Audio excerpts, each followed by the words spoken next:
Test.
Good morning, ladies and gentlemen. If I could ask members of the public and council to take their seats.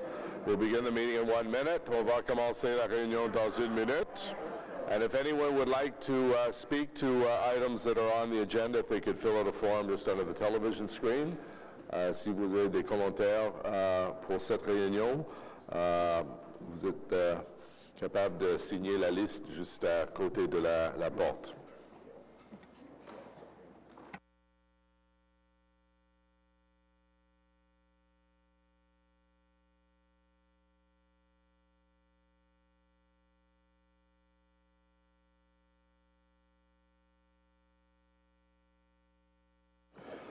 Well, good morning, ladies and gentlemen. Bonjour, mesdames et messieurs. Bienvenue à la Comité des finances et de développement économique pour la ville d'Ottawa pour le 2 avril 2019. Welcome to the Finance and Economic Development Committee of the City of Ottawa for the 2nd of April, 2019. Declaration of interest. Councillor Harder. I, Jan Harder, declare potential pecuniary interest on Council Committee Agenda Number 3, Item Number 5, Item Title 2019 Budgets, Special Levies for the following reason. A daughter is Executive Director of the BBIA. Thank you. Confirmation of minutes. Adoption de procès verbaux pour le 5 mars 2019 for the March 5th, 2019. Carried. Our first item is on the Confederation line. We'll come back to that. We'll go through the consent agenda. The second item, we also have a presentation, Lansdowne Park annual report, so we'll deal with that second. Corporate services, tax and rate supported operating surplus deficit. Carried. Item 4, report on budget expenses pursuant to Ontario Regulation 28409. Carried. Item 5, 2019 budgets and special levies for BIAs and Spark Street Mall Authority. Councillor Harder has left the table on those. Carried. Item 6, tax ratios and other tax policies, and we have correspondence from Mr. John Dickey. And a lot of, yes, he's in support. Carried. It's quite a long report, and thank the Treasurer for all of her work on that. Corporate Real Estate Office, Bureau de Biens Immobiliers Municipal, delegation of authority from July 1st to December 31st, 2018, received. Office of the City Clerk and Solicitor, Bureau du Greffier Municipal et de l'Avocat Général, Legal Legislative Services, Municipal Accessibility Plan. Received. Item 9, 2018 Information Management and Archives Annual Report. I know the clerk gets very excited about this every year. And Disposition Bylaw 2003-527 amendments. Received and carried. Item 10, appointment to the Bank Street Business Improvement Area. Nomination au Conseil de gestion de la zone d'amélioration commerciale de la rue Bank. Appointing Mr. Dave Boutin. Carried. Item 11, status update, FEDCO inquiries and motions. Received. Planning, Infrastructure and Economic Development. Item 12, Montreal Road Community Improvement Plan has been withdrawn and will be on the next agenda. Item 13, Infrastructure Services, Service d'Infrastructure, Planning, Infrastructure and Economic Development Department 2019 Work Plan. Received. Planning Services, Interdepartmental Task Force on Affordable Housing near transit stations. We have a presentation and 8 members of the public to speak to this item, so it will be dealt with third after LRT, then Lansdowne, and then the first item we have presentations from the public will be item 14. And that's it. So we're back to item number 1, and Mr. Manconi, perfect timing. We'll ask Mr. Manconi and his staff to prepare at the desk, and we'll deal with item number 1. And as I mentioned, item 2 will be the Lansdowne Park, and then item 3 will be the transit-oriented development housing options, which is a very exciting report.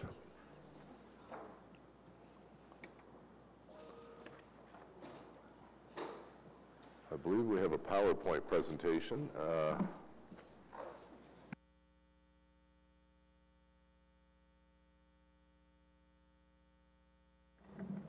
Good morning, Mr. Mayor, members of committee. I'm going to be providing you with another update on our LRT project, and joining me is Mr. Michael Morgan, who many of you know is the Director of Autrain Construction. Mr. Mayor, I'm happy to report today that RTG has been doing some major progress on all fronts. I'm going to be giving you a detailed update on all the elements that we've been tracking. They've moved the yardstick forward significantly, and if things continue in this fashion, we will be very confident, we continue to be confident that we're going to be able to have an RSA date by the end of Q2, as we've talked about in the past. Mr. Mayor, the elements that you've seen before are listed on this slide here, and I'm going to be going through all of them. Everything from fleet availability to station occupancy, the tunnel ventilation system, the testing of our control system, our operations center, the assurance program, and the end-to-end practice running, which, as you know, you've heard me say before, is the practice that leads to the 12 days of continuous running, which I will be talking about in my presentation. And I'll give you an update on winter operations and what we've done in that regard. Mr. Mayor, as many of you have seen through the various social media platforms, comments from yourself, your offices, the public, there have been a lot of train movements out there. It's creating a very positive buzz with the community. We can't go anywhere without someone talking to me about how many trains they've seen out there. So that is a very good thing, and I want to acknowledge that RTG has done a very good job in moving forward, and we are in that space that we want to be in terms of testing and commissioning. There are some critical days and some critical weeks ahead of us, but the team is focused on RTG's side and on our side in terms of operational readiness. I want to start off, Mr. Mayor, with a short video. This is obviously filmed a couple of weeks ago, about a week and a half ago, and it demonstrates the various train movements throughout this part of the segment of the railroad.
So, Mr. Mayor, I'm happy to report that all 34 vehicles have been used for testing and commissioning, so the entire fleet has been built. They're going through their final acceptance process, some minor troubleshooting and testing, and I'll expand further on later on in the presentation, but we had 20 trains operating simultaneously in various configurations, with 15 being the number that we're striving for in terms of double train setups. And then for service, you need 30 vehicles or 15 double trains, as we've talked about in the past, and 4 spare vehicles will be either on standby or in maintenance mode. So the entire fleet is built. It's going through its final testing and paces. With respect to the train movements, I want to reiterate that it has been from Tunney's to Blair, is throughout the entire system, including the tunnel. And I will make a comment about today's cover story in the Ottawa Citizen about the tunnel leaking and so forth. 4 things on that. Number one, the NCRs that are listed, it is a $2.1 billion project. I would be concerned if we didn't have any NCRs listed. You want to find those issues, you identify them. Explain what an NCR is. A non-compliance report. So it's a log, like when you're building your house, that you go through and there's an issue or deficiency. This is a $2.1 billion project, and if we didn't have any of those, we should be very, very concerned. Specific to that, it has to do with how dowels are installed in the tunnel, and they did corrective action. They did injecting, grouted, and sealing, and so forth, and we have followed up in that regard. Secondly, you're building a tunnel underneath the downtown core, underneath a waterway. I just want to remind you of that. Thirdly, all tunnels leak, and I've been in many of them around the world. You can go to Boston, you can go to Chicago, you can go to New York, Rome. They all have water infiltration.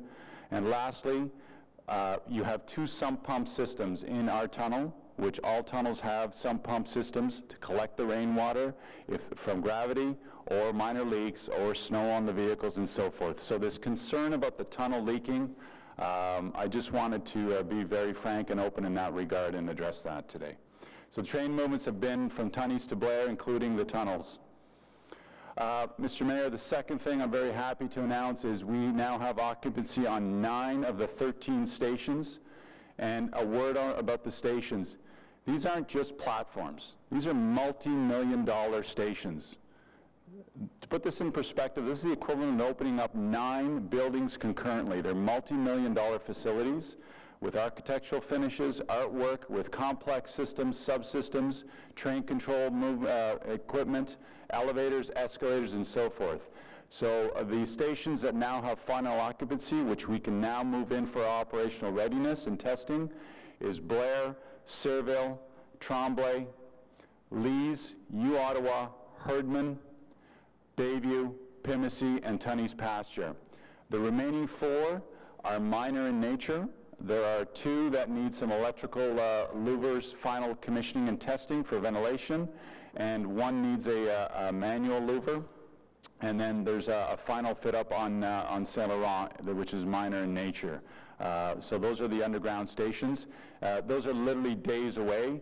And I want to thank Frank Bedin and his building inspection team. They've been phenomenal. They've put an amazing amount of resources out there to ensure that these stations meet all of the building codes so we can move forward. So 9 of 13, and the rest are literally around the corner. The tunnel ventilation system, that's your critical system that deals with smoke or fire, heaven forbid if that were to occur. It is going very, very well. I've got some photos of a final smoke tests that we've conducted. We're literally in the final stages of some test reports, engineering approvals, and so forth. And this picture is of the tunnel that we never talk about. It's the other tunnel that exists, which is connects the storage and maintenance facility to the main line. This is where your trains are deployed in the morning and come back in the evening. And I share this photo with you to show the complexity of testing. This tunnel does not have mechanical ventilation. It uses gravity. It's got a series of louvers over top of it. And to the right, you see Ottawa Fire personnel, who are the only ones, obviously, that are permitted to do what's called a controlled hot smoke test. And what you're looking for is what you see in this next picture. The smoke is being drawn out of the tunnel to those louvers and openings within the connector tunnel. So just an example of some of the testing and commissioning and the complexity behind the scenes. The train control system, another major check mark. All 34 vehicles have the functioning and tested TALUS communication-based train control system that you heard me talk over and over again about. The testing is underway. We just did a final software upgrade and it went very, very well. It's going through some regression testing, which it needs to. There are no issues and no concerns. We have 29 of 34 TALUS, that's the supplier of that control system, safety certificates. The remaining 5, there are no major issues with them. They need to go through what's called a system electrical load test, which I'll talk about in a few moments. So we are trending very well on the train control systems. Those train movements that you see out there, including today, there's, I believe, already 3 double trains deployed this morning. They're running on full communication-based train control system. So to make that crystal clear for everyone, the system is being operated in full automated mode. The operator is in the cab at all times, but those trains are moving from Tunney's to Blair, meeting their train headway times and so forth as designed. So we're into final end-to-end testing, performance testing of the system. With respect to the control center, this is where everything is seen and viewed and managed. The commissioning is going very well. There are about 4 minor software modifications that Mr. Morgan and Mr. Charter are working on with RTG to finalize, and they're associated with building management systems controls from that control center. The testing is finalized, it's being finalized, and there's a handover plan so that we get full control of the system. We are now controlling the entire railroad from the OC Transport Operations Control Center, and those of you that are on Transit Commission that were there for the tour, you saw that. And so it looks like this. This is the inside of the control center. To the right is bus operations. To the left, I'm going to zoom in on that screen, is the train control operations. And what you have is those computers have full line of sight onto every single activity, movement, light that's on, fan that's on, train, elevator, escalator, and so forth. Alarms get pushed to this center and so forth. So it's a busy spot, full communication to every single operator and throughout the tunnel, throughout the stations, and so forth. On the bottom is your grid of your schematic of your railroad. To the top are the cameras, and off to the right is a sample of a screen of some of the functionality that they can manage systems and subsystems within the control center. So that is now live and being used for operations. Number 6 is the power system testing. This is a load test of the electrical system. What we do is you load up portions of the network with multiple trains, and you stress test the power system to ensure that it can draw everything it needs to from multiple vehicles and can handle the loads. We are not concerned about this one, but it's a necessary thing that we need to do to get another check in the box to ensure that everything is robust and working the way it's supposed to be working. We've had no issues on power to date, so we believe this one should go well also. The system assurance, that's your independent safety auditor, working hand in hand with RTG and with OC Transpo. Things are going well. Did a very important field walkthrough of the system. He was pleased with what he saw. We are trending very well on all the documentation. There's, I believe, 24 macro report, and then behind that is literally thousands of pages of documentation. We have done a deep dive on that, and things are also trending well, and there's no major concerns in that regard. Number 8 is practice plan running. This is, in plain English, studying for the final exam. This is the lead up to the 12 days of consecutive running that RTG needs to do as the final check. So what's been going on in this regard is, as I've said before, we've used all 34 vehicles, so they've been on the track. We've had everything from 17 singles and 2 doubled vehicles. We went up to 20 single vehicles, which was very important. That's a stress test of the system to make sure the train control systems can handle all of those multiple trains going over the systems to pick up where they are, their locations, and so forth. That went very, very well.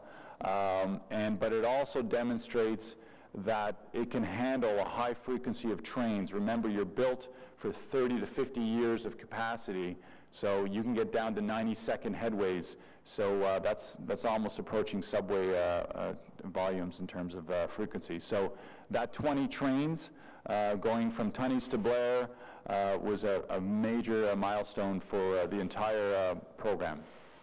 So we're now transitioning to double vehicles, and that's what you're going to see starting this week. We had 6 out last night. We've already got 3 out this morning. That's going to increase, and we're going to mix it up also with doubles and singles and start doing that load test in various parts of the system.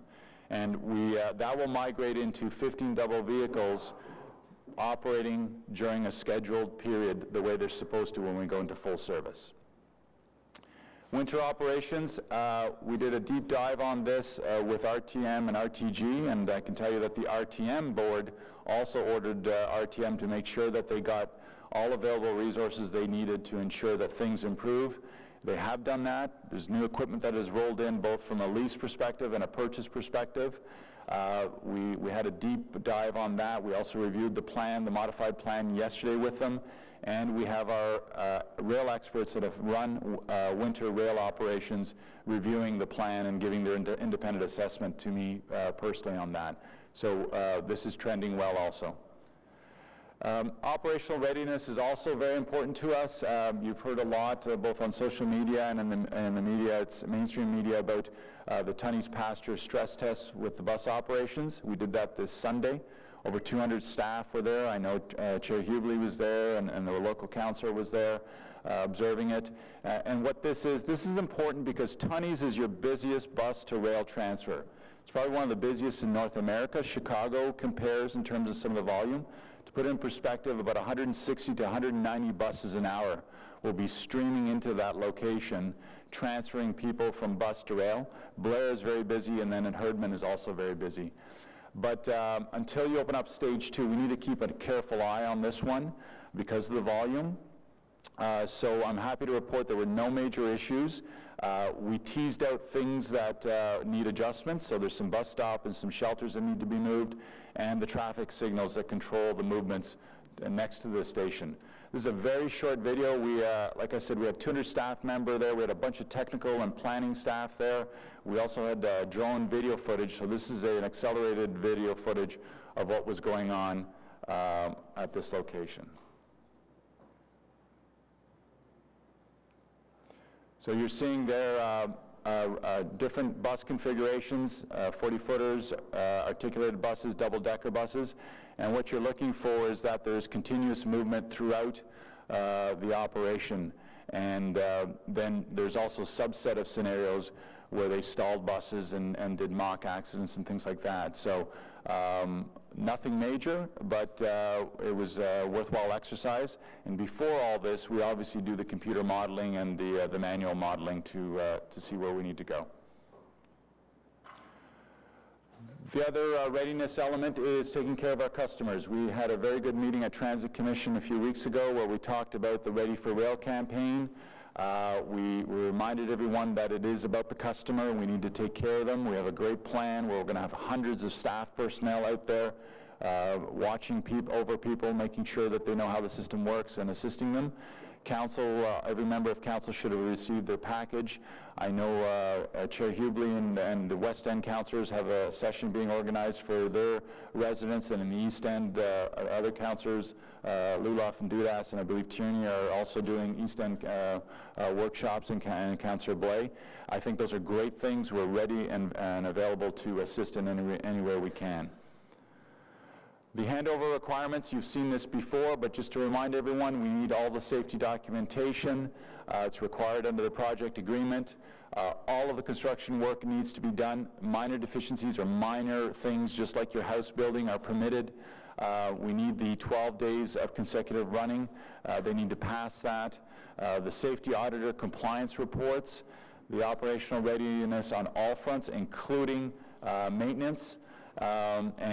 With respect to a revenue service availability date, we do not have one right now. We're working with RTG, and as I've said at the last meeting, we'll release that when we have one that they believe they're very confident in, and we are. But to reiterate, we are still tracking to RSA by the end of Q2 of 2019. So the next steps towards revenue service availability is monitoring all our critical elements that I've outlined today, continuing our operational readiness program. And Mr. Mayor, I just want to take a moment to acknowledge OC Transpo staff. While the excitement is out there for the trains and the stations and so forth, there are thousands of OC Transpo staff that are working, continuing with our bus operations, which is improving every single day. The complaints are down. We've got hundreds of people working on the logistics to launch this service.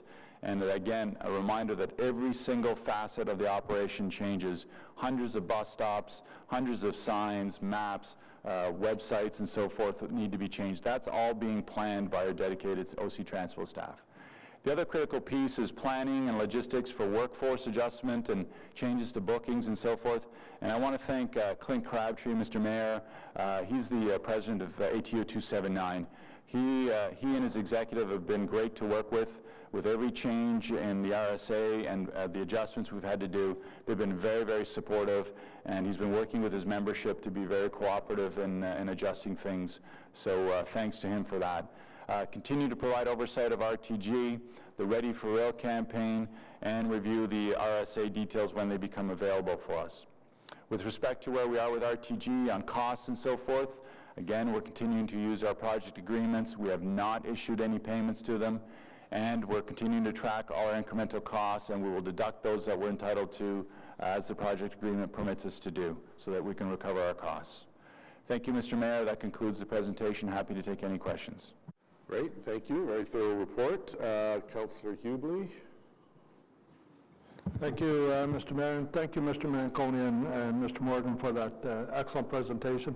And I want to thank you as well for mentioning the staff at OC Transpo, because as we saw Sunday at the test, but also over the last couple of months, the amount of work that's going into getting ready. I think it's fantastic to finally have a very positive LRT report come to FEDCO. I think that's a milestone. There's a lot of good news in there. I think one thing you didn't mention, Mr. Manconi, but for the benefit of the committee, one of the things OC Transpo had to do was what you call double booking to get ready for this. So could you maybe give us a minute on what all is involved with that, so that they know some of the big preparations being done? Certainly. So with the RSA's not being, or the dates not being achieved, whenever you have a shift in the transfer going, we're going to go to multimodal versus just straight buses, operators need to book their work well in advance, and I've told you before many times it takes up to 6 months to plan a booking, schedule changes, not only for the operators but also for the customers. And where ATU 279 has been very supportive is we've had to make adjustments on the fly, which means we are keeping employees longer, the ones that knew were eventually going to lose their jobs, but they also had to book. We were planning for them to book based on bus and rail, but as we delayed, we had to go just straight bus operations.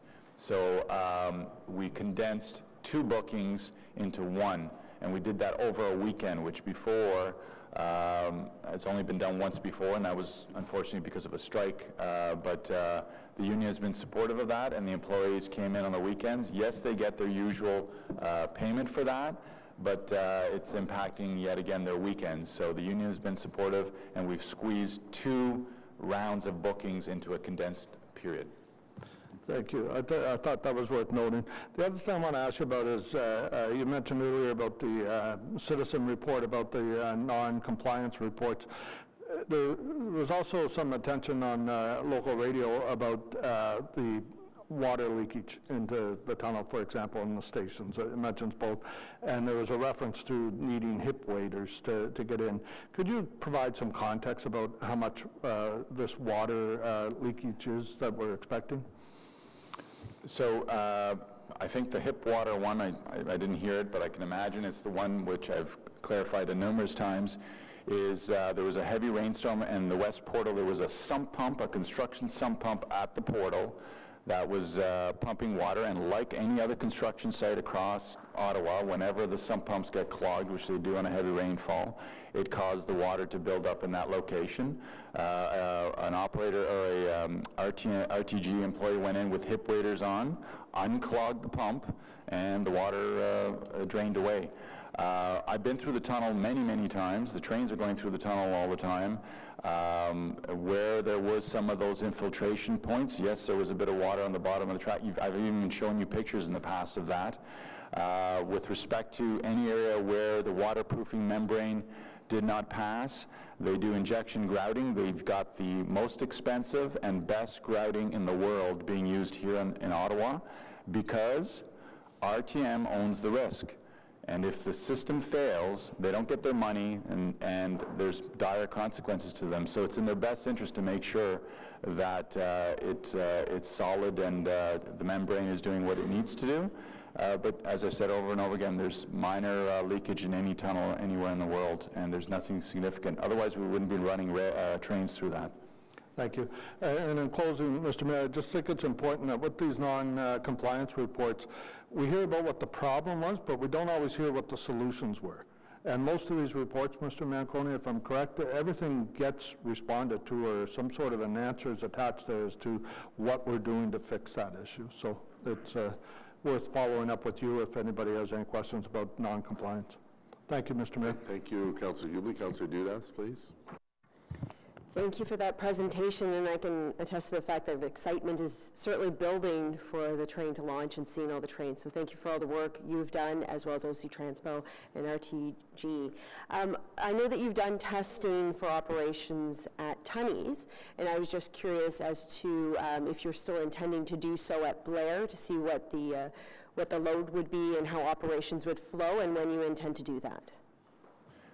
Yes, I believe I don't know if the date has been picked, but yes, the intent is to do that also. We've done Herdman, we've done Tunney's, and Blair is the last one that we have to do. And you'll let the East End councillors know that date, Mr. Manconi? Absolutely. Okay. Any other questions? Well, thank you very much. Oh, sorry, Councillor Deans, if you want to take the seat.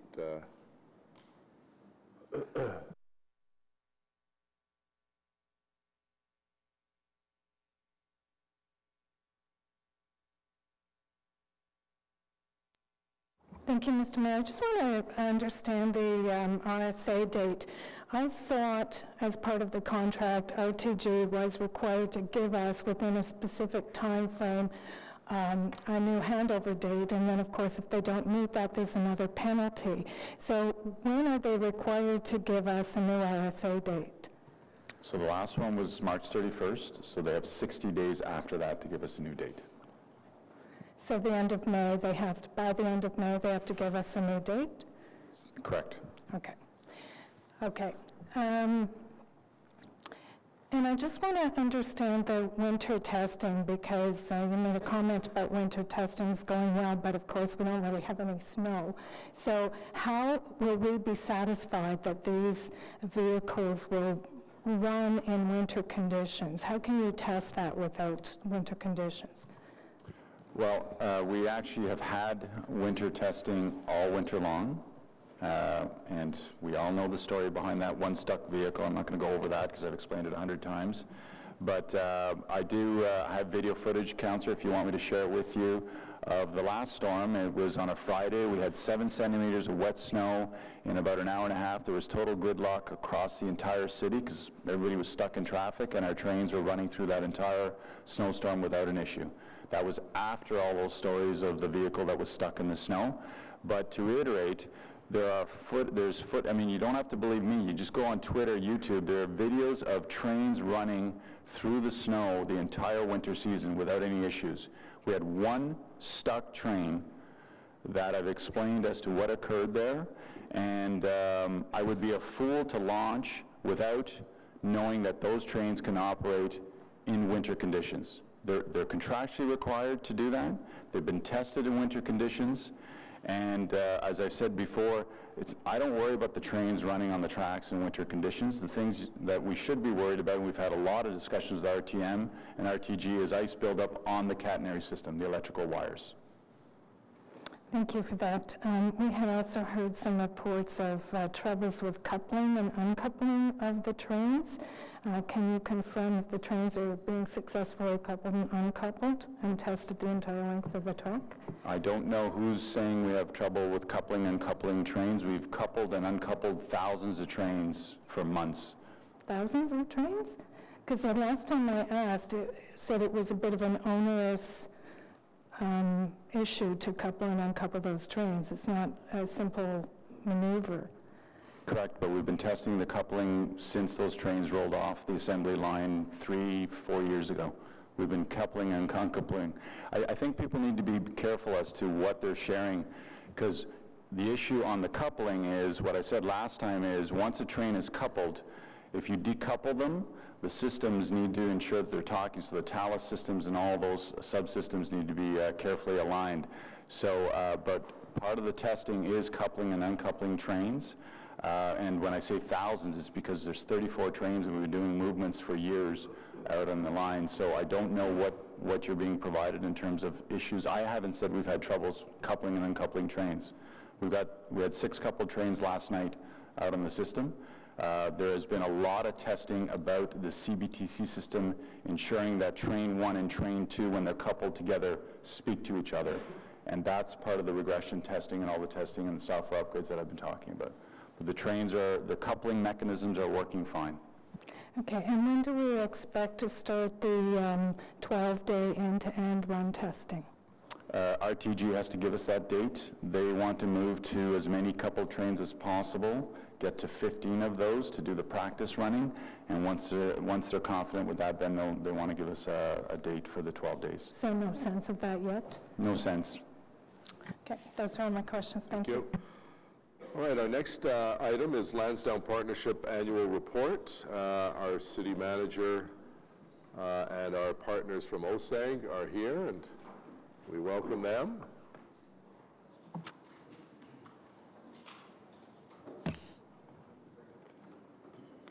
And then right after the Lansdowne report, we'll go to item number 14, Interdepartmental Task Force on Affordable Housing near transit stations, as we have now 9 guests who would like to speak to this item.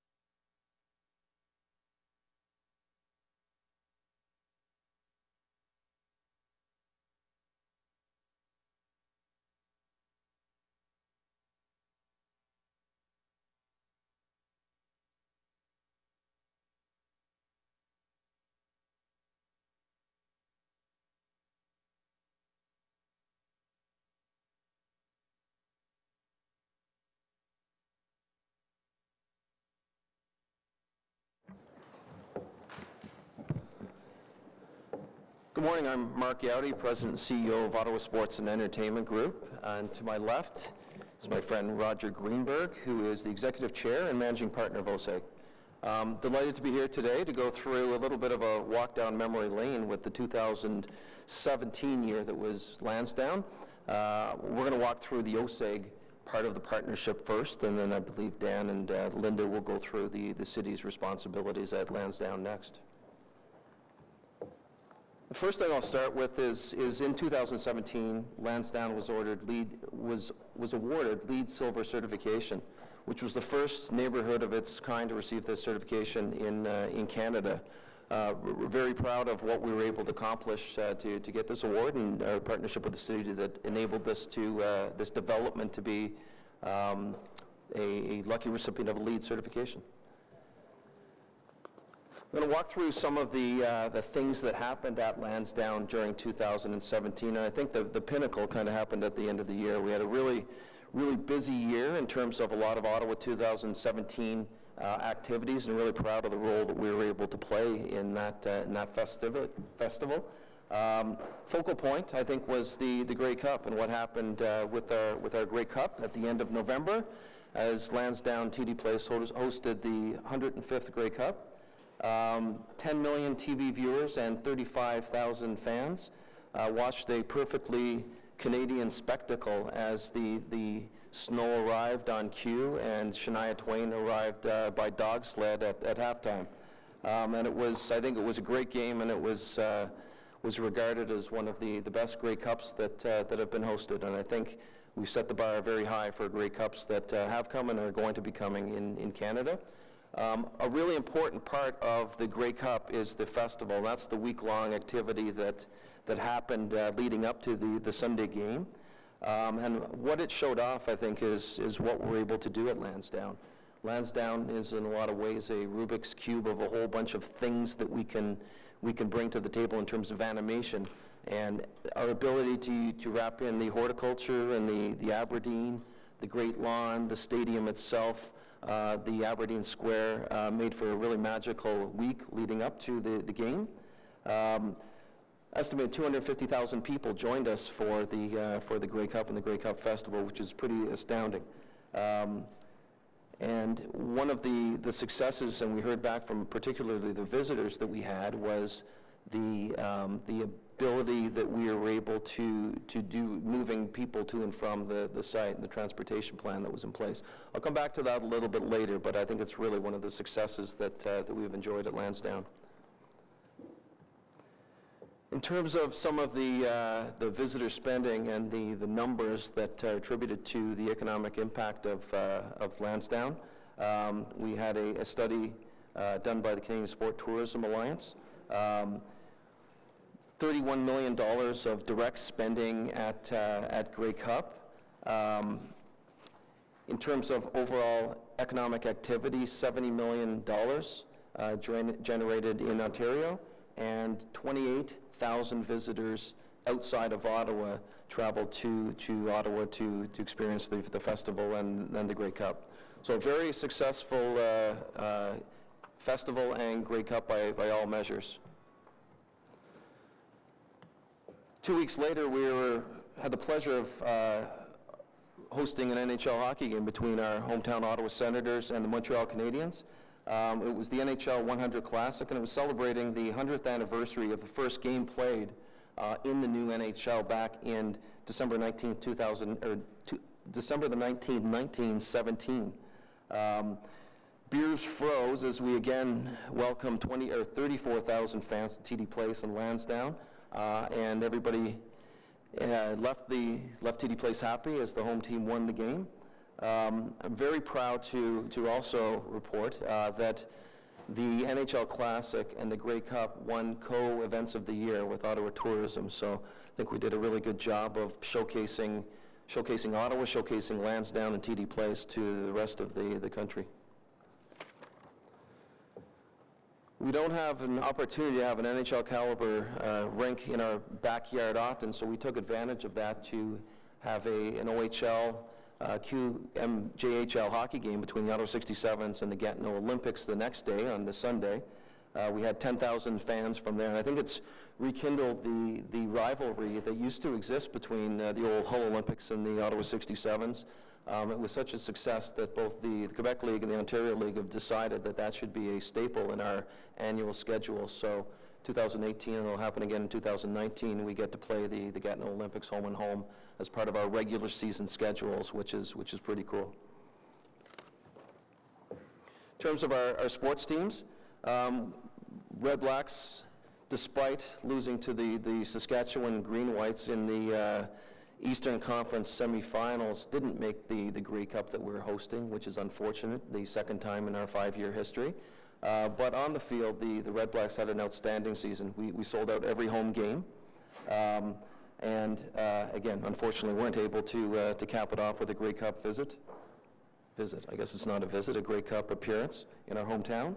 Our soccer team, the Ottawa Fury, played its first season in the United Soccer League. We had moved from the NASL before that. We averaged about 5,000 fans a game, which is continued. We've grown soccer about 20% a year since we started in 2014. So done a very good job, I think, bringing professional soccer to Ottawa. Highlight of our 2017 year is our 2-1 victory over TFC of the MLS as part of the Canadian Championships at TD Place. Unfortunately, we lost the second leg of that aggregate total goals series to Toronto when we played the next week back in BMO Field in Toronto. Ottawa 67s, during the year, the back half of the year, that was 2017, it was our 50th anniversary year, and we did a lot of, I thought, really good work around 6750, honoring kind of what's happened for the last 50 years with 67s hockey. I think from the 67s perspective, we lost our market when we moved out west during the construction of Lansdowne, and we've been working really hard to regain kind of the relevancy of junior hockey in the 67s in Ottawa. It started in 2017 and with our 50th anniversary, and I think we're seeing the fruits of that labor right now. We had an outstanding second half of the season here, both on the rink, most points in the history of the Ottawa 67s, and I have a long history with the 67s. My uncle was Howard Darwin, so I've been coming to the rink since I'm about 4 years old. So really proud of what we were able to do. We have an outstanding off-ice team in terms of our hockey operations group. And the fans have responded, and I think that's put us back on the map with junior hockey in Ottawa. We enter round 2 of the playoffs here Friday and Sunday, and look forward to a long run in the playoffs and a full building here as we proceed trying to bring back the 3rd Memorial Cup to Ottawa. Some of the other events that we hosted in February, we hosted the Davis Cup, where Canada played England. 3 days of tennis, and it's one of the most exciting things I've been a part of and I'm not a tennis fan, at TD Place. 3 days of tennis, 25,000 raucous tennis fans. Unfortunately, Canada lost in its final match.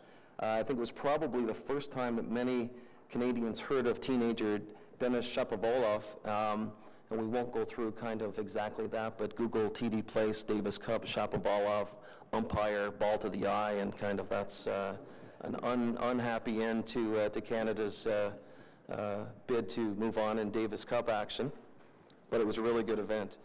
Canada Figure Skating Championships happened in January and really started off our kind of celebratory year.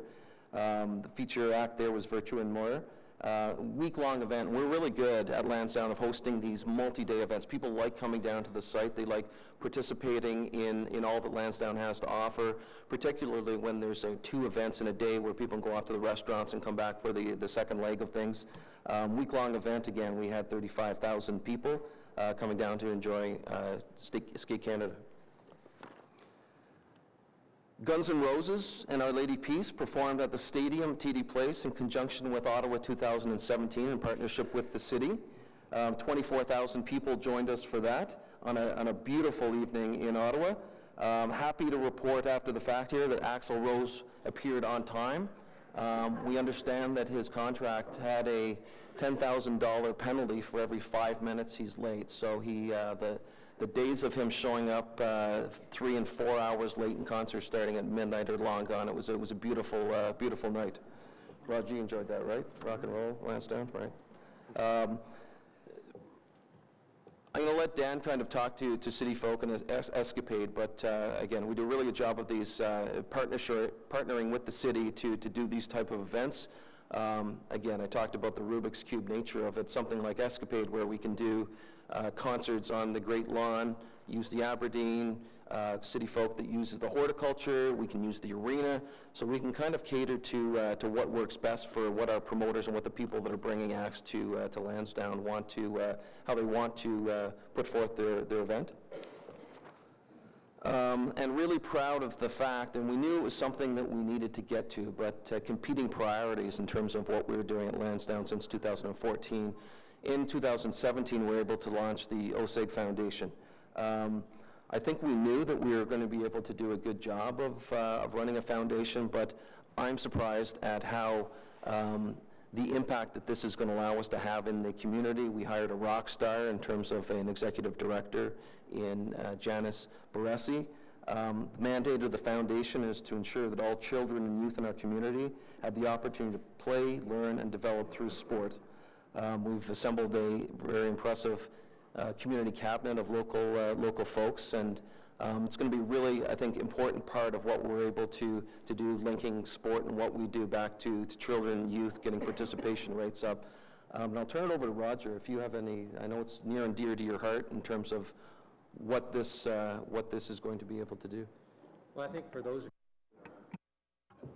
those of you who've been around since day one when we started this, you all know that the germination for what was Lansdowne, what it has become, was a community payback from those of us involved to want to contribute to the community. And so having a foundation to be able to take it to the next level beyond the sports teams, et cetera, was very, very important to us. And as Mark said, it just took a matter of time.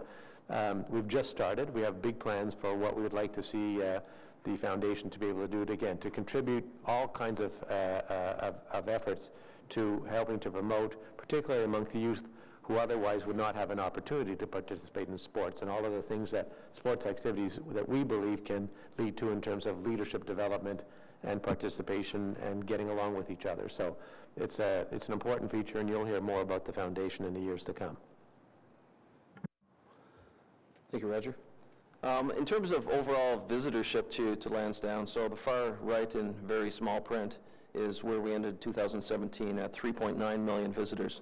And that's up 15% from the year before, 2016, 60% from our first full year of operation, which was 2015. So those are numbers that we expect to push forward, but that's, a remarkable growth in a couple of years in terms of the site and the overall attendance at the site. In terms of the community, and it ties in with what we're able to offer through our foundation, one of the really cool parts of our job is just the athletes that we have with our 3 sports teams. And, I think we're really proud of the character, the poise, and the lack of ego that we see in our athletes, which isn't, the same if you look at some of the sport across North America. Together, our 3 sports teams contribute about 8,000 hours in the community in terms of schools, running community practices, going to hospitals and hospices. And if you break that down, that's a lot of hours on a daily basis. And these athletes, they have busy schedules, and they never let us down in terms of when they're required to go out and spend some time with folks. And it's a riot to get to watch them kind of participate in what they're able to bring to particularly youth's lives when they're able to show up at schools and show up at different events, practices.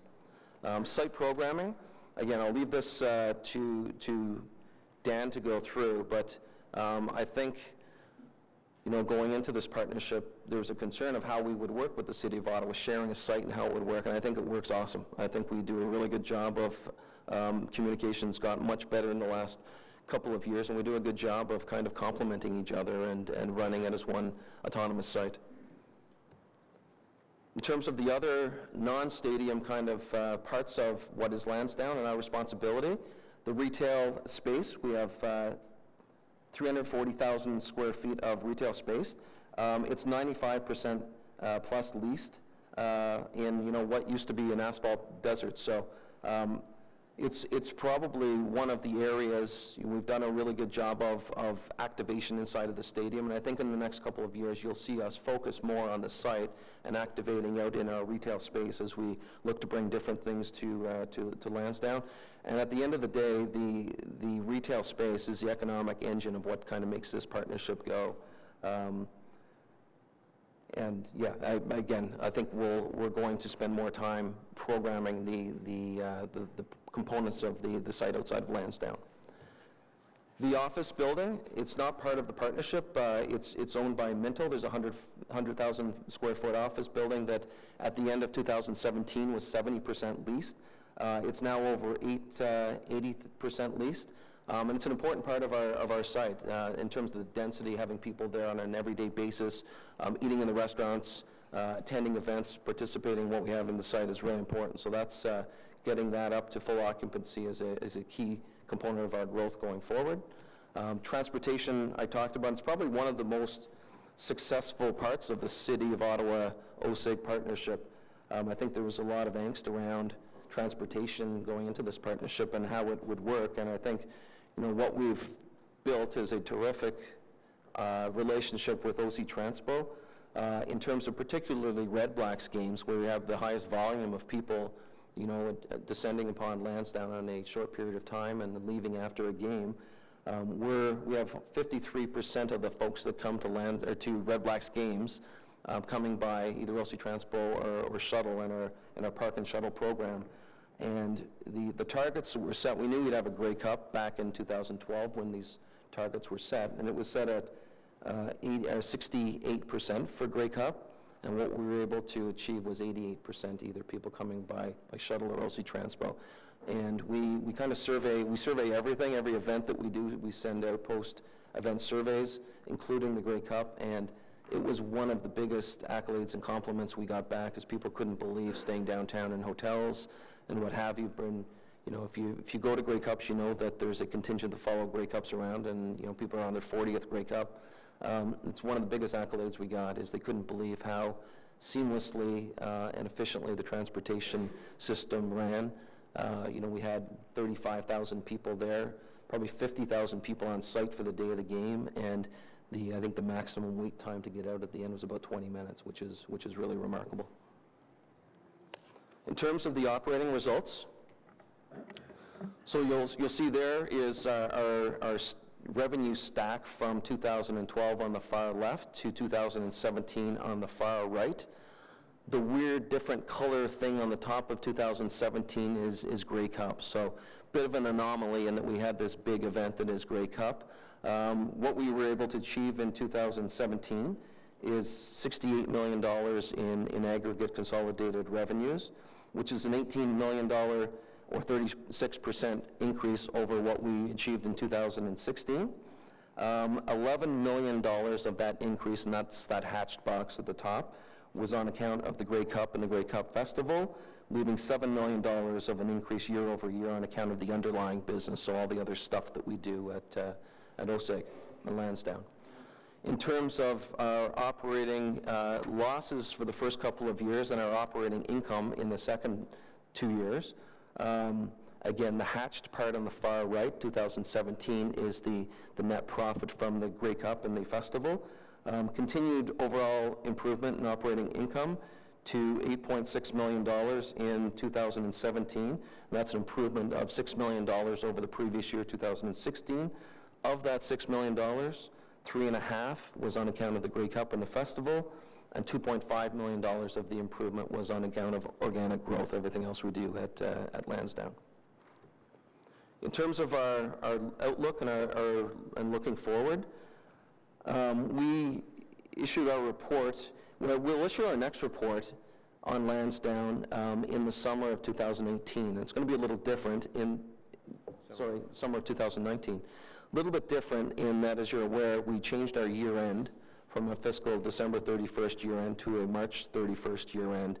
Our old year end was very difficult for us because it means that we're doing our budgeting and the rest of our planning in Q4, which is the fall, where we have all three of our sports teams playing. So it's really it's the busiest Lansdowne is, the busiest we are as an organization. So kind of a much better, efficient way to do it is to do our planning for the next year and our getting ready with our objectives and our performance management stuff in the Q1, so January to March. So we've changed our year-end with the approval of the city to March 31st. So what we'll be reporting on is a 15-month fiscal year, ending March the 31st, 2019.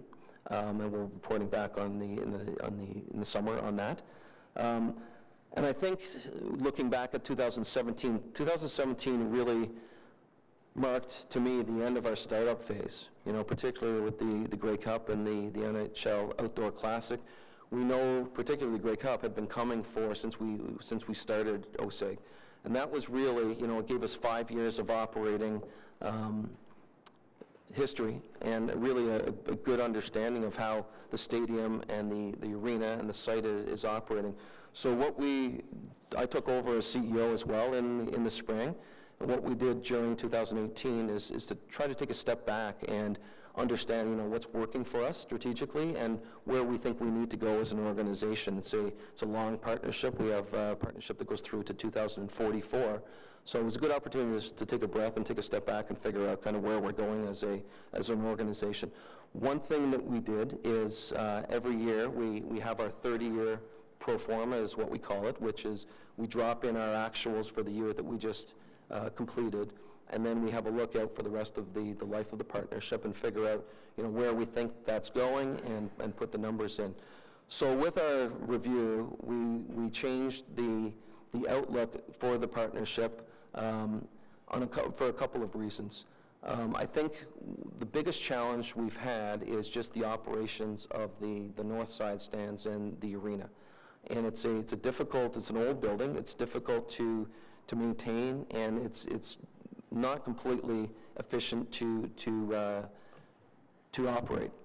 So what we've done in the reforecast through the remainder of the term is to take down some of the aggressiveness in terms of our revenue projections and our profitability projections. Where that gets to is what that meant in 2017's updated projections was that we decreased the net operating cash flow of the partnership by $60 million. That said, the partnership in the reforecasted cash flow is generating $448 million over its life. So that's a big number. $448 million is being contributed back into the partnership. And that's $134 million more than the original 2012 pro forma had envisioned. But it will take more, and it has taken more money to get to where we are in terms of Lansdowne than it anticipated back in 2014. So by the time that we get to cash flow break even, which we expect to be in 2022 for Lansdowne, OSEG will have contributed $145 million of cash to the Lansdowne partnership. And that compares to $61 million that was envisioned to be contributed to the partnership. That's $84 million more that was contributed by the OSEG partners that was spelled out in 2012. And as reported to FEDCO in previous years, that's a combination of enhancements that were made to the arena and the stadium that weren't in the initial plan, technology, concessions, stadium, leasehold improvements, the arena roof repair work that happened, the completion of the construction of the retail aspects of Lansdowne, and higher than anticipated losses through our startup phase. So what that means is that, again, $84 million more of OSEG partner money will be required through to the cash break-even year that's expected to be 2022.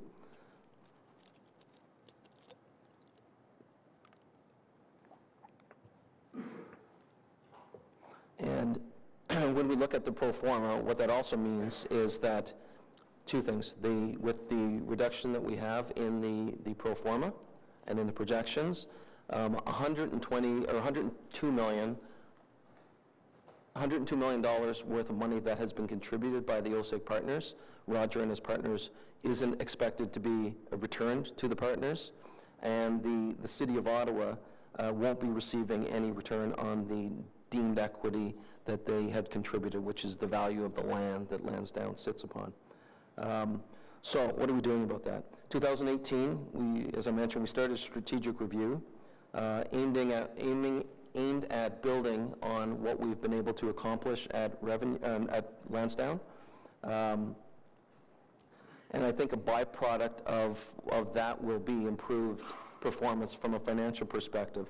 What we know is that people love coming down to Lansdowne. We survey everything we do there, and we got a third-party survey done in the summertime, and what we found out is that if people come down to Lansdowne, they come down on average 5 to 6 times a year, and that's awesome. They give us lots of good feedback of what they enjoy and what they like at Lansdowne. They find it a safe place to be, but in 5 years of operation, a third of Ottawa still has not been down to Lansdowne. So a key component of us information gathering and some of the research we did is try to understand, what is that? Because that's our opportunity if we're going to grow visitorship at Lansdowne, is to get to those people. What they told us is that, what Lansdowne has to offer for them right now, sports, music, just doesn't appeal to what they want. And more cultural, diverse programming, more experience programming is what they're looking for. Things like a more divergent representation and participation in music, other arts, esports. The Ottawa exhibition came up a whole bunch of times, more winter programming, and on that, one of the things that we're going to be doing this year in 2019 is bringing the Christmas market to Ottawa, and that's a world-class Bavarian-style Christmas market that we're investing quite heavily in, and I'm really excited about what that's going to look like. The clear advantages that we have with the site is a couple things. The site itself, people love Lansdowne.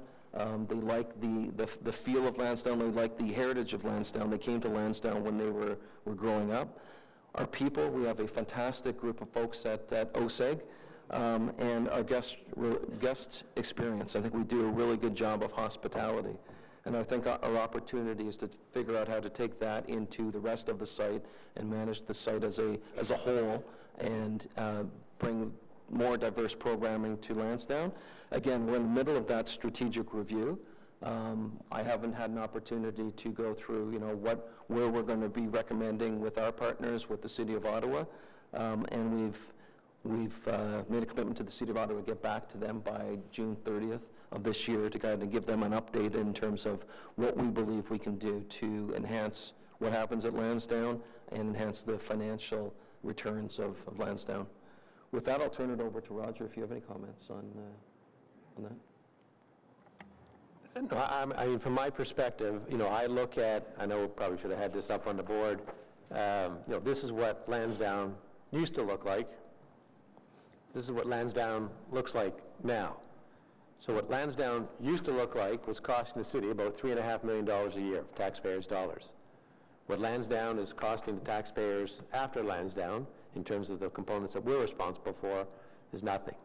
The tax dollars generated from the site, from what took place on it, are paying for the improvements which the city owns, the new south side stands, and all the other activities that are working really, really well. So, from my perspective, I won't repeat all the things that Mark spoke about in terms of the activities which have enhanced the reputation of the City of Ottawa worldwide.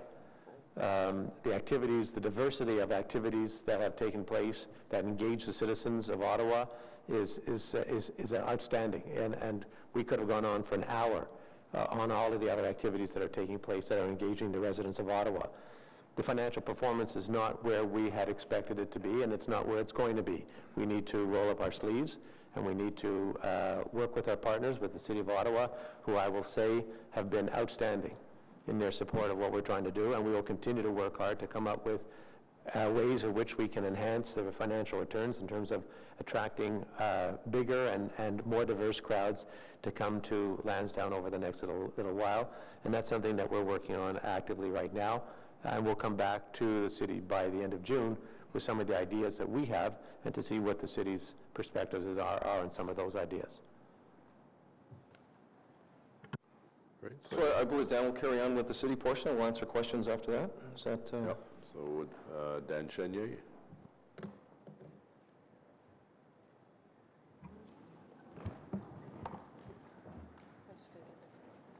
Okay. Okay.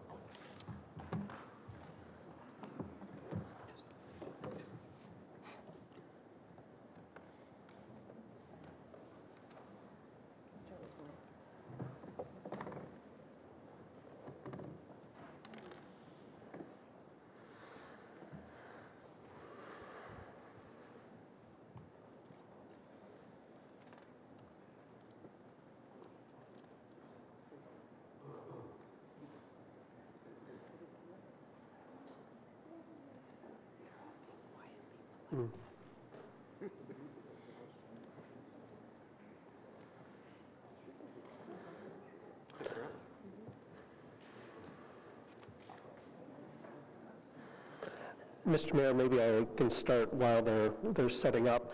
I'm going to talk about the somewhat smaller scale of operation for the community park at Lansdowne and the portion that the city oversees.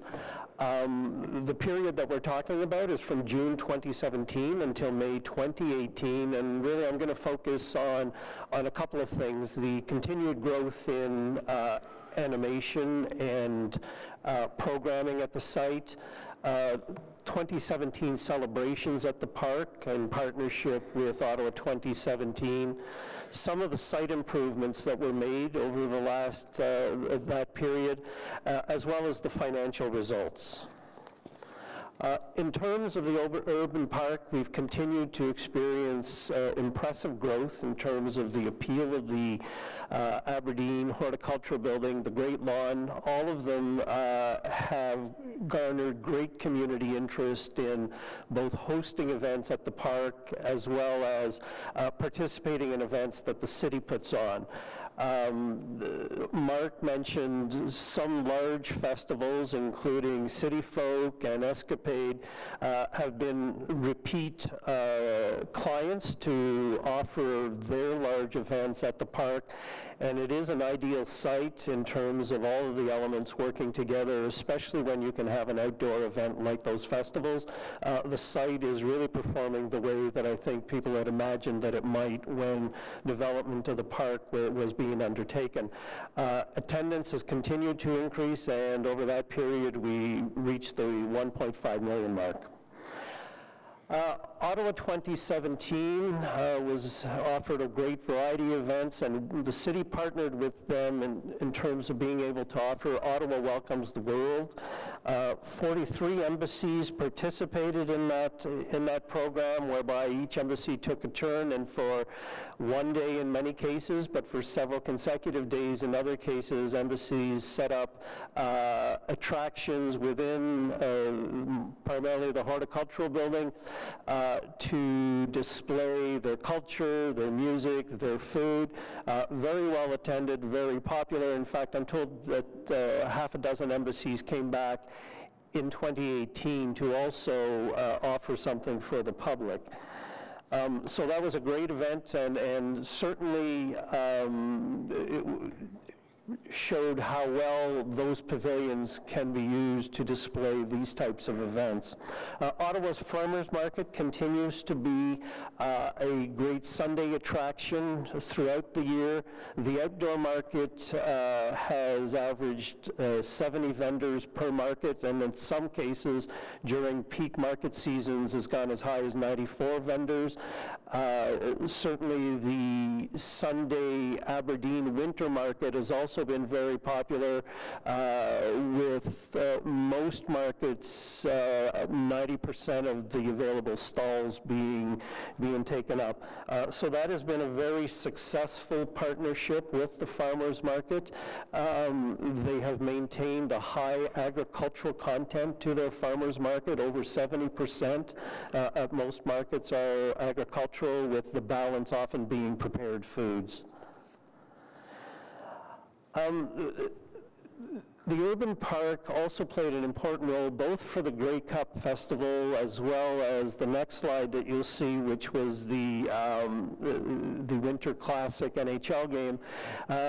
And only to say, we want to highlight that even though, primarily some of these events were held at the stadium, both events really showed how when the site comes together to create these events, how the Urban Park facilities can help support what's going on either in the stadium or at the rink, and create a one-site animation that really works. News reports of how well that works to be able to have the Red Blacks have their headquarters in Aberdeen, and having the opposing team use Horticultural Building as a party and celebration venue with autograph signings and kids areas and all of those things, how really well that can work in terms of bringing the site together and having a good celebration. Tulip Festival was a welcome addition in May 2018 to Lansdowne to animate the site during the spring months. They did not come back, or are not planning to come back this year because they're reconsolidating, but we would like to work with them to see if we can make Lansdowne part of the Tulip Festivals in the years to come. We believe there is potential with proximity to the canal, on the way to Dow's Lake, and there's opportunity there to do some programming. City-sponsored community events continue to be very popular. We put on a summer concert series, the full moon yoga events. All of those things have garnered a following that is increasing continuously.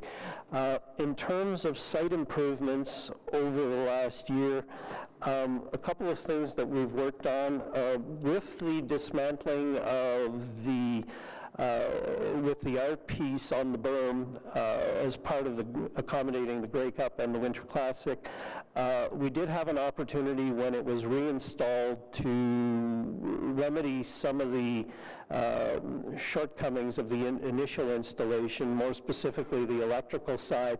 So we've been able to not only reinstall it but also to reinstall the electrical component that makes the LED lights work. And since that time, it's worked flawlessly. It's working very well and is on a continuous basis. So we've avoided some of the initial issues that started up. As part of in this period, we've also put in new parking in the loop near the rink and the play area. This was a request for a long time for people that are taking short stops at the park or at the skating rink. There is now a pay and display machine that was installed there. As well, we also partnered with OSEG on the installation of the electronic messaging board at the Queen Elizabeth entrance to the park. That has been a welcome addition that has avoided having to continuously put out sandwich boards or other kinds of temporary signage. And lastly, as part of Ottawa Welcomes the World and the Beijing display, there were 2 mascot statues that were installed at the park. They have remained at the park and have become quite the popular tourist attraction for people taking pictures, and they are a nice addition, point of interest at the park. As well as part of the 2017-2018 work, we were able to remedy some of the issues that you heard last time we reported here in terms of making sure that the utilities, more specifically the water connections at the park, have been properly installed and separately metered, and any issues that we had in the early days have now been completely resolved. In terms of financial results, revenues have continued to grow for the park.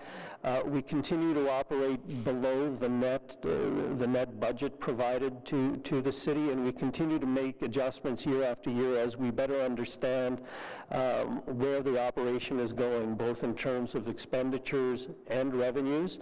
I can tell you, because financial year 2018 is now over, that we've had another significant increase in revenues of approximately 9%. and that the net cost to the city of operating the urban park has gone down to about $1 million. So that concludes the presentation, Mr. Mayor. Thank you. Great. Well, thank you very much. I think one of the things that Roger mentioned that's important for us to realize is that prior to the revitalization of Lansdowne, it really was an asphalt jungle. It was not even good asphalt. It was run-down buildings and eyesores, and year after year another building had to come down, the old food pavilion and the Pure Spring and the temporary curling facility. And we were receiving no revenue from anything at Lansdowne. We were losing $3 to $4 million a year. My understanding is, and if the city manager can confirm, in 2019 we'll receive $6.1 million in property tax revenue from the merchants. Is that correct? That's correct, Mr. Mayor. So in addition to that, $360,000 go to BIA levies, which helps the Glebe BIA, which Lansdowne is a part of, and $1.8 million of the property taxes, or education taxes, go to the school board. So it's actually quite a turnaround from when the facility was really only used when there was an event. You needed a ticket really to go to Lansdowne because you had to get admission to a concert or 67's game or a football game. Now people can go and toss a football or frisbee around on the Great Lawn. They can go to the farmers market. They can go to all sorts of restaurants and shops and so on. And we're now, in 2012, it was costing us about $3.8 million a year to basically lose at Lansdowne. So I think it's been a very good partnership, and I want to thank our staff and Mark and Roger and your partners for being good partners over the last several years. And I think it's important for us to realize the caliber and quality of events that you're hosting at Lansdowne is world class. When you see the figure skating championships, the Davis Cup, the NHL Outdoor Classic, all of those came together because there were a lot of good-willed people around the table that wanted to make these things happen, and you executed them very, very well, so thank you for that. So questions or comments? Go. Oh, Councillor Hughley. Thank you, Mr. Mayor. I just want to echo what Mark said about people coming down to Lansdowne. Other than coming here to City Hall, there's not a lot that brings me into the city, and I know a lot of the residents in my area, and probably Councillor Suds as well. They don't travel downtown for very many things. But since Lansdowne opened, that's really changed. I'm almost at the point where I'm going to suggest you open a Canada section at the stand, because I can go down there for a game and run into so many people from Canada and Stittsville, and I know I often take the bus down because it's a great deal, or one of the shuttles that are available, and the party starts at the park and ride. So it's a great event, and you've really boosted the community building by making it available to so many people to come in, and so I want to thank you for it. So I don't have a question, I just want to support your comment that that's what you're doing, and I think you're going to have great success with getting even more numbers, especially if you open that Canada section. Thank you. Great, thank you. Councillor Tierney, please. Great, thank you, Mr. Mayor. First of all, I echo Councillor Hughley's comments. I think it's a tremendous success. We see a lot of great things happening down there. Just two quick questions. First of all, I had some questions from some constituents that frequent on a regular basis. There's some leaks in the Aberdeen roof. You see those bags hanging up there all the time. Is there a plan on cleaning that up and fixing that up? Sorry, Mr. Mayor, yes. Our asset management folks are looking at those rain catchers that you see are temporary measures simply to make the experience down below a little bit better until we do get the roof redone. It's actually 3 roofs, a high roof, the lower roof, and then the pods. And they are looking at a design to look at those. It's going to be expensive, probably a phased project, but asset management folks are looking at that. Great. And my second question, I guess there's been a change from a union perspective when it comes to the Great Lawn, and now IATSE is now, I guess, the group that is responsible for whether it's sound or video, or there's a whole series of different items. Do you see this impacting any of our rentals in the future, or is there opportunities through our festival funding to ensure that those costs can be absorbed? This will be new for this season, Mr. Mayor. So our contract with IATSE does provide them with access to more work than was clearly available before. They've been at Lansdowne for Aberdeen for a period of time. In some cases, it will add costs to the client, and we are working with that. Our rates for the use of Lansdowne remain very competitive. Our staff just completed a review, and we are looking at our rental rates, the charges and the extra charges for IATSE, and how to remain competitive. So this season will be all telling. This is a bit new, and we will have to work with IATSE to see where they will impact and how we work with the client to make that work. Certainly, and I certainly hear those conversations are taking place. And it's nothing new to Ottawa. It's not just an Ottawa thing, Toronto as well. A lot of markets are going through it. I just want to ensure that we keep it in the forefront. We don't want to lose any of these great festivals. And if it requires, you know, the Ottawa Festival Network or whatever funding elements we have there, maybe they can, if staff could look at that to see if there's opportunities to help them offset those costs to keep those going. Thank you. Thank you. Councillor Menard. Is Councillor Menard here? So if someone can give up their seat at that table for Councillor Menard. Got a mic here. Is there a mic there? Yeah. Oh, okay.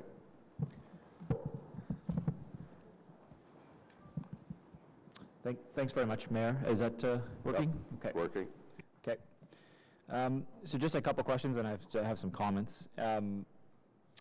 Which were the three recommendations that were made by the AG that haven't been implemented yet? And why haven't they been implemented? Mr. Mayor, the AG had 17 recommendations in his audit, and all of them have been started. Some of them are ongoing because they are a requirement for us to, in some cases, establish a document and then can start to apply and continue to apply it. Some of them required quite extensive legal review of the stacks of contracts between, between the city and the various partners in order to properly capture things like insurance requirements, inspections, all of those things. All of these 17 recommendations, the work has started. In some cases, it isn't 100% complete, but for the most part, they are things that are high volume, that require research, and that has taken some time. And in most cases, the research part is complete. The complete application, where we can say it's completely done, still is not there. Okay, thank you for that. That's relatively good news. So the anticipation is all 17 will be implemented, though, over time? Yes. Okay, thank you. On the distributions, I just want to be clear about the returns, and I want to make sure that the profit is clear. So the total distributions over the 30-year partnership are estimated to be about $448 million. OSEG's returns are projected to be $391 million, and the cities are projected to be zero. So I just want to, on the returns, like the $391 million, is that profit on top of the deemed equity that's already been invested in the deal? I just want to be clear about that. Yeah, it's not returns, it's distribution. So it's amounts turned back. It's not profit. Okay. So I think as I was going through, the amounts that the OSEG partners will be putting in will cap out at about $145 million. What they will get back will leave them $102 million short of getting their full investment back at the end of the day. So it's not profits. It's just redistributions of monies generated through the partnership. Okay, thanks for that. One of the interesting things about Lansdowne is we actually offer a portion of free transit to get to the site. So, and I don't mean just ticket revenue, right? If an event is less than 5,000 people, The people are not charged for transit on their ticket, and they get to take free transit to the event. So it exists right now in Ottawa and is being utilized regularly at Lansdowne. I've met with Mark and his team, and we've had good discussions about the site, about the number of visitors that we need per year to get the city's investment up and see a better return for us, about the potential that exists on the site that we haven't realized yet. And I come from the school of bringing, your policy critics and inviting them in to make comments. And so, I think people know, I think the way the deal conceived in the first place, we're seeing a lack of that fiscal sustainability now, and because of the lack of competition when this happened. There was no competition for Lansdowne. Now, the partners that are there now, we're meeting and we're working together. True. That's not true. Mr. Kanalakis, can you comment on that? And also this notion of free transit. It's part of your ticket when you buy a ticket, that you get a free bus ride, but it's Mr. Kanalakis. Yeah, the genesis of the development wasn't based in a vacuum at the time. There was competition actually, and the proposal that we ended up going with, and the partnership that we developed. Went through rigorous public consultation and political discussion, and what was finalized on it, particularly with the ward councillor at the time, the opposition that was there, what was finalized was, I think, what the best mix of uses for that site possibly could be, based on the context of the time and the discussion that was happening, particularly in the glebe. So I think that the partners and the city maximized the benefit that could happen at that site based on the dialogue and the discussion that was occurring and what was needed to be able to get council's ultimate support for the site. Great, thank you. So just on the free transit portion too, do you want to clarify on that? Yeah, in terms of, it's free for the riders of the transit. OSEG in total, so the partnership pays about $1 million a year in terms of transit costs to be able to offer that. So yeah, but if it's less than $1 million is not free. Right, but if it's less than 5,000, if it's less than a 5,000 ticketed event, it is free, and there is no reimbursement of costs there. Just to be clear, just to clarify on that, and that's from OC Transpo. And we can talk about competition all we want, but at the end of the day, we had a sole source deal, and we're seeing the financial implications of that now. The money that we would bring in from the investment that we made in this, just from interest alone, would have been substantial, much more than what we were paying for the site beforehand. So, to say that this is a great financial investment, I think we need to do better, and there's a few things that we can do to get better in this site, and I'll go through a couple of them right now. One of them is looking at bringing in and animating the canal. Think about Granville Island. We don't do that right now at that site nearly as much as we can. We need to relaunch the working group with the surrounding community. I'm committed to doing that with OSEG and the city and bringing those folks in the community that wants to come to this with smaller based events. For some reason, we don't bring in the local councillor on major mega projects like this. LeBreton, Lansdowne, we're not bringing them in. These are areas that we should be bringing in the local councillor with community there. We need to reduce the amount of cars going through the site. There's a ton of cars driving through that site. And except to access the parking garage, that's fantastic, but we need to reduce those cars. You can wrap up, Councillor. Sure, I mean, there was a, No, we stopped the clock. Okay, well, you asked questions, and so I'm just saying there's a few other things here. Improving winter utilization. I've had a great chat with Mark about improving winter utilization around Aberdeen Plaza and a second skating rink. Providing consistent year-round free programming. That will bring in revenue, but we're not doing that. Maintaining the public space that's there. We're slow on the uptake of those sorts of things. And so I guess I just say to you, look, I want to help in this partnership because we need to. I want to bring in the community. And yes, I've been a critic of the plan, but sometimes that's the best results when you get the critics there in there. So bring in the local council on these meetings that are happening with the city and OSEG, and you'll get better results. And I want to work with these folks to do that. Thank you. Councillor Leeper? Yeah.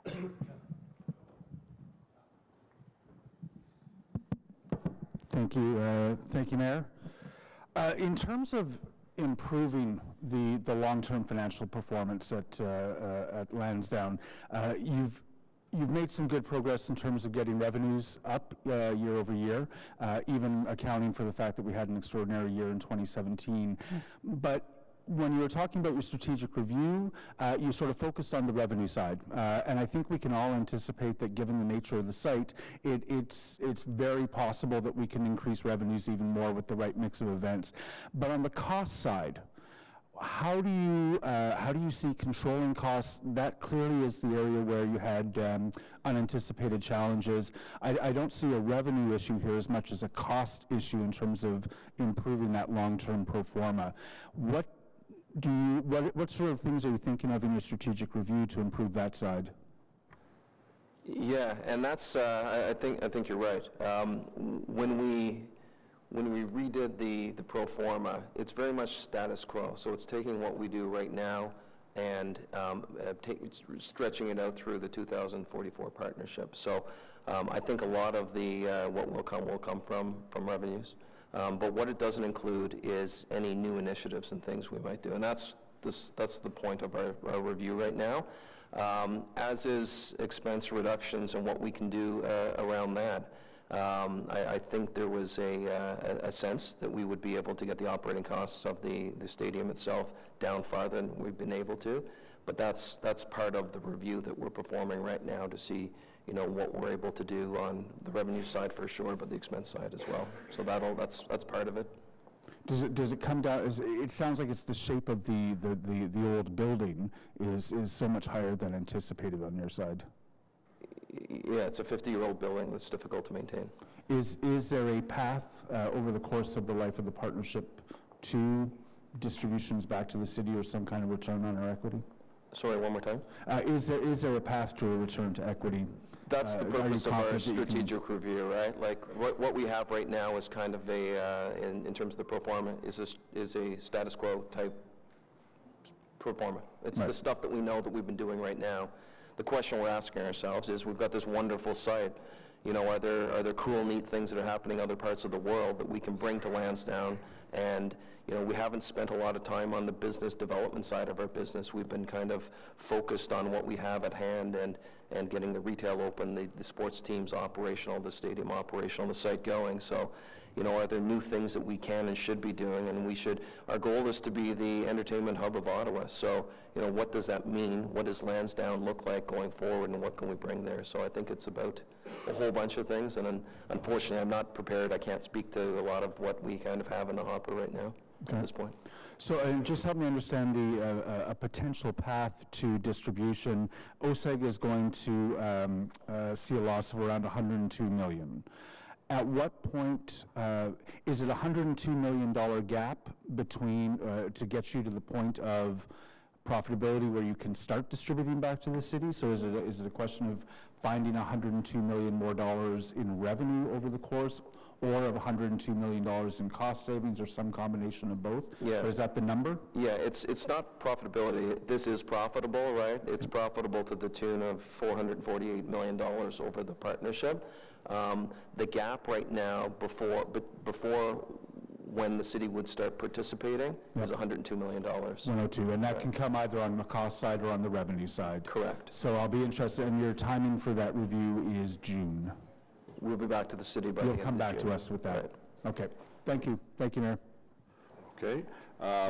Just for the sake of the media, I have another commitment in Cumberland with Councillor Blaze, so I'll be available now for a media scrum, and Councillor Tierney, the Vice Chair, will take over. Councillor Deans, you have the floor. Thank you. I just wanted to follow up on a question that Councillor Leeper asked. Would it be fair to say that the major issue, the drain on the financial pro forma, is that north side building and the age of the building? It is the predominant impact. It is the reason for the majority of the change. So the new information in this report is that the waterfall has been reduced by $60 million over the life of the partnership. The majority of that is looking at the north side stands and the arena and understanding that maybe it is going to take more money to maintain it, or maybe we're not going to be able to generate the revenue that we expected to be able to generate through that north side and arena over time. I just wonder, the city has a huge investment here too. We've invested $154 million of taxpayers' money. We've paid $42 million in interest charges and principal and interest charges so far. I guess I just wonder if there should be some conversation about that building, about the north side building in the life of this partnership, if there is a way to improve the financial performance both for the partnership and for the city by improving that building. And, you know, once you have a huge investment in a site like Lansdowne, and there's lots of good going on at Lansdowne, I'm the first to say, I think, you know, the site is animated, people are attending the site, but the financials don't look that great to me. And I just wonder if the real drain is that north side building, shouldn't there be some conversation about, is there a way to ultimately improve the outcome by the city and OSEG having a conversation about what we can do about that building? So, Councillor, I think we need to separate the discussion of Lansdowne between activities that are part of the partnership, which is essentially the stadium, the improvements that were done, the south side stands, and the retail that's taking place, the sale of air rights for the condos and the office building as one component, which is what the partnership is about, versus improvements which the city undertook on its own in terms of the urban park and activities related to Aberdeen and the horticulture building. If you recall, the horticulture building was closed. It was not used for more than 10 years, I think 15, 20 years. Now look at it, it's there. So I think when you throw around numbers, we need to be cautious to make sure that we separate costs which the city undertook for things that were for itself, as opposed to costs that were related to the partnership. That would be the first comment I would make. The second comment I would make is that... Okay, well, the numbers I was throwing around were just from Mary Simlak from the finance department. She sent this to me, so... And the second part is that the genesis of the partnership, or what was the key about the partnership, was A, to save the city from paying $3 million a year, number one, and number two, the taxes, the realty taxes that were going to be generated by primarily the retail, but also the office building at Lansdowne as being incremental taxes that the city would not otherwise have received. If you only talk about the interest side, the interest payments that are made, but don't take into account the realty taxes that were generated, then you're really only looking at one side of the income statement, and it's not going to look great. So I think you really need to put the two together and to realize that the city is greatly ahead in terms of a cash flow to the residents, the taxpayers of Ottawa. The city of Ottawa is greatly ahead of where it otherwise would have been if we kept this. So we have an after situation, which on a cash flow basis to the city, when you take it all into context, the city is way ahead of where it used to be. So that would be my caution in just when we throw around numbers, to be careful about that. Okay, well, but to get to your point, also, your second point, yes, we are looking closely at what is taking place in the north side stands. And it's not just because that I'm a south sider who believes that north side sucks, but you know, we recognize, we hear from our fans that the experiences that they have on the south side are tremendously better than the north side. And we understand that. We, as Mark said, we do surveys after every event that we hold, both in the arena and in the stadium, and we understand that feedback. That's part of what we're trying to get together, and I recognize that that's what you want to hear today, but we're just not ready yet today. We're still in the midst of trying to determine internally what makes sense.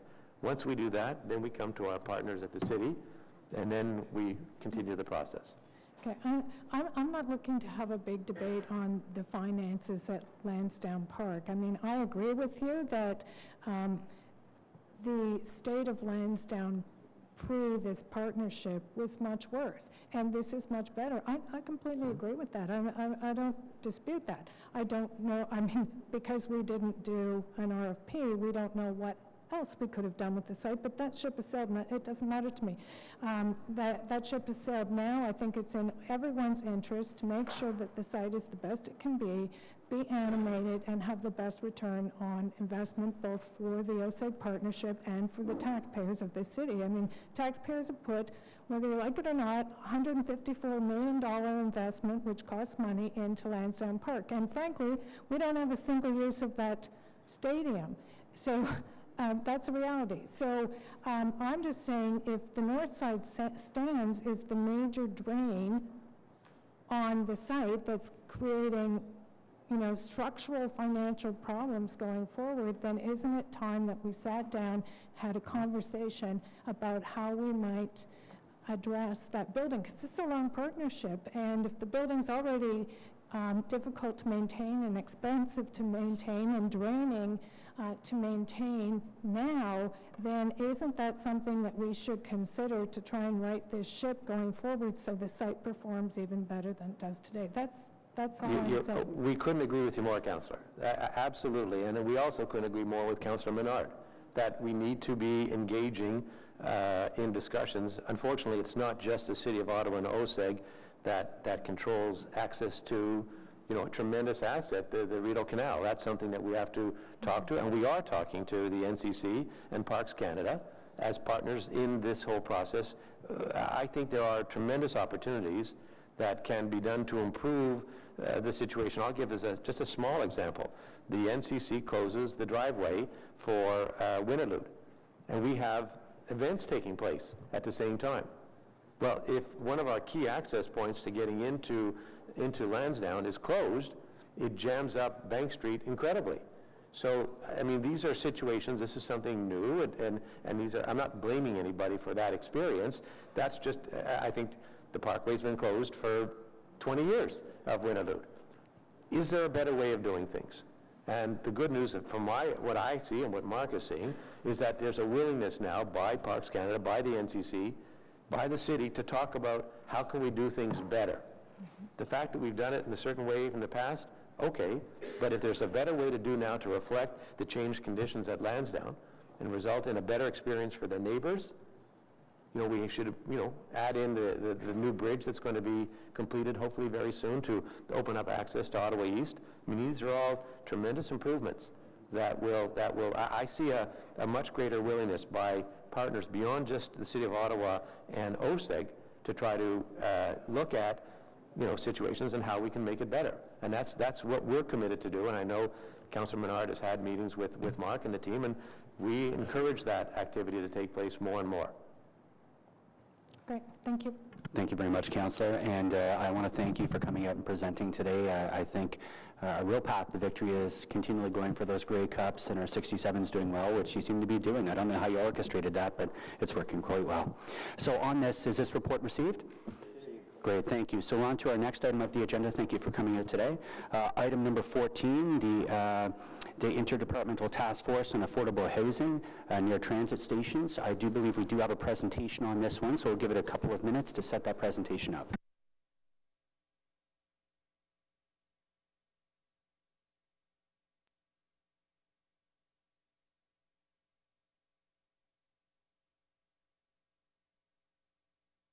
At this point, I'm going to ask Councillor Harder. We have two motions. If you can read those motions, Councillor Harder. Thank you, Acting Chair. So I have, on this item, I have two motions. One is just a correction of two typos, and that is a technical amendment to fix inconsistencies with the report. Therefore, be it resolved that Finance and Economic Development Committee, that Finance and Economic Development, the Planning Committee amend, I think it's that, anyway, that Finance and Economic Development Committee amend the staff report before it rises to council to correct the inconsistencies. Are we going to put this up on the screen? Just in case anybody, so it's two typos in that one. Great, we have those on the screen in front of us. The next one is the deferral of sites 12 and 13 until the Orleans Town Center's secondary plan is completed. That's a Town Center secondary plan that we're working on this year. So it makes a lot of good sense to hang on and incorporate that discussion into that overall review. So all we're doing is of the sites, we're deferring sites 12 and 13 until that plan is completed. Great. Thank you for the introduction of those motions. And just a matter of housekeeping, to be very clear on the Lansdowne one, we received it, but is it also carried for the Lansdowne report? Carried? Great, thank you. Keeping me in line over here. All right, so I think we're all ready for our presentation today. Maybe Steve, you can introduce who's with you, and the floor is yours. Thank you, Mr. Vice Chair. Pleased to have representatives of the team from the Interdepartmental Task Force on Affordable Housing. I have Saeed Sayah, who's Program Manager for Affordable Housing Branch, and he's actually going to be sharing the presentation with me, doing part of it. I also have Alain Miguelez, who's the Manager of Policy and Economic Development and Long Range Planning. Alain va m'aider à répondre aux questions en français, and Robin Suchin from our Corporate Real Estate Office as well.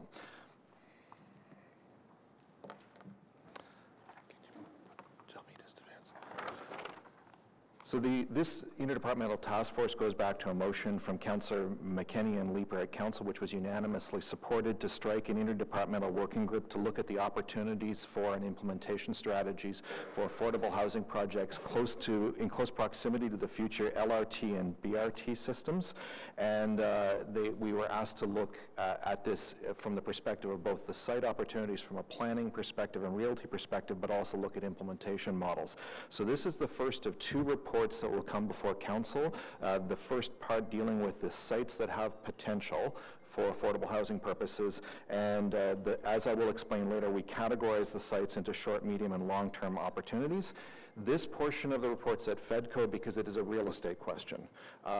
Council has to approve an exception to the disposal and real property policy, which is part of the recommendations today. The second part, which Saeed will explain later, will come later in the year, which is what we call the bricks and mortar strategy, which is how do you take these sites and actually getting affordable housing projects on them, and that will come later on.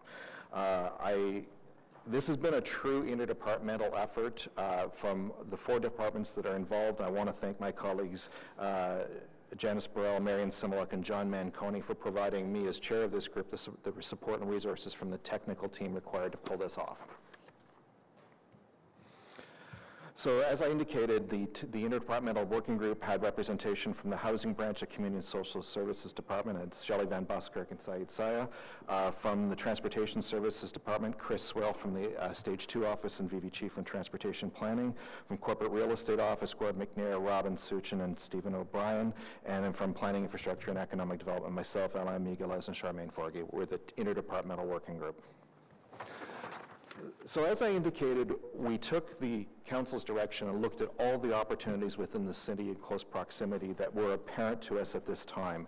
And some of the sites we identified are small and vacant, and those opportunities exist today, and we could advance them should the sites be available with no encumbrances.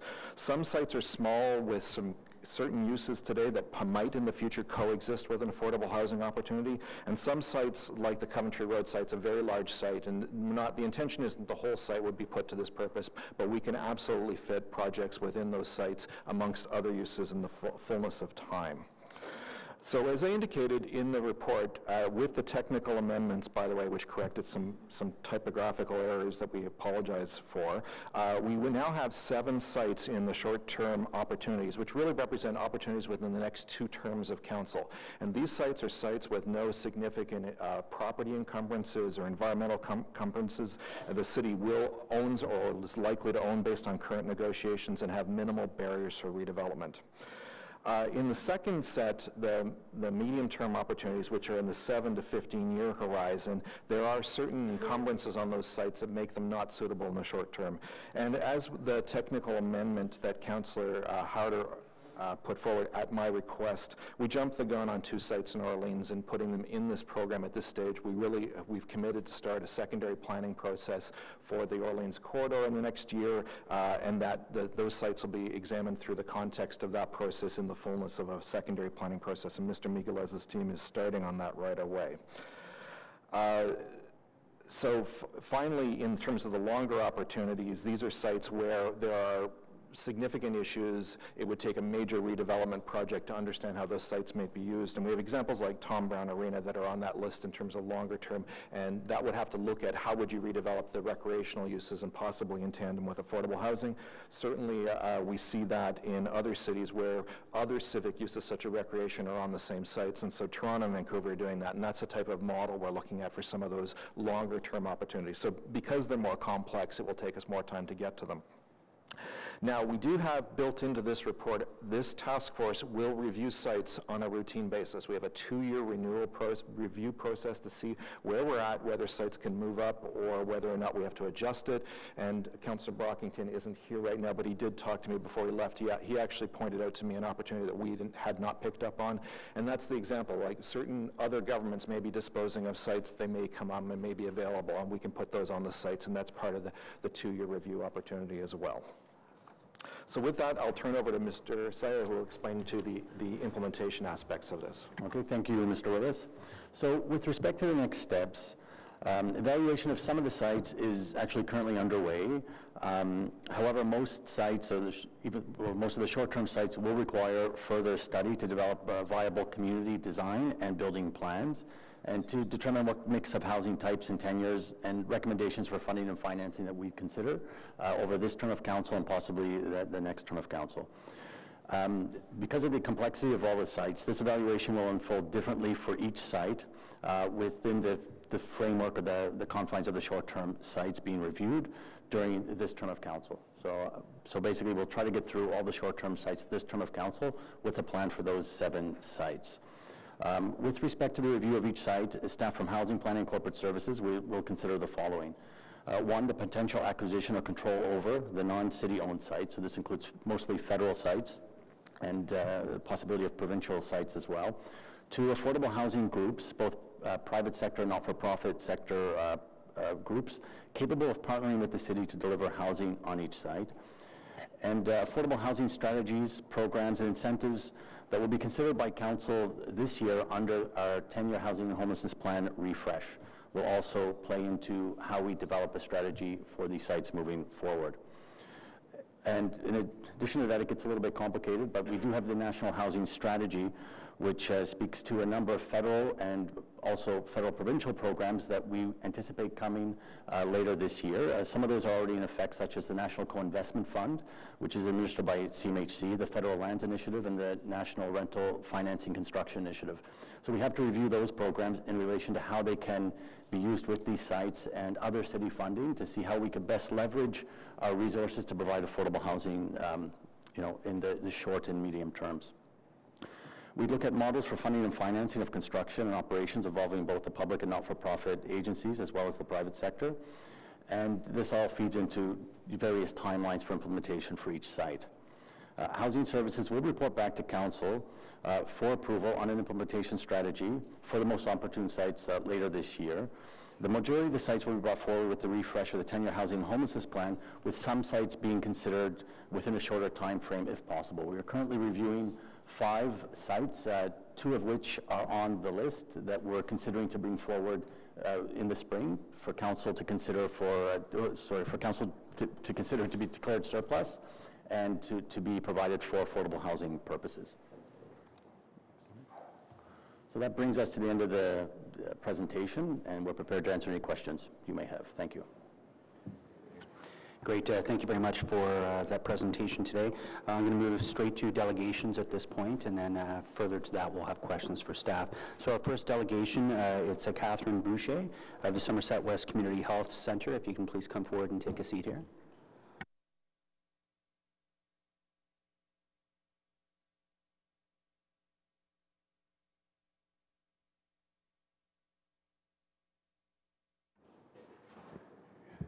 Great, Madame Boucher. We've also received your comments. We do have a copy of those. You have 5 minutes. The floor is yours. Thank you.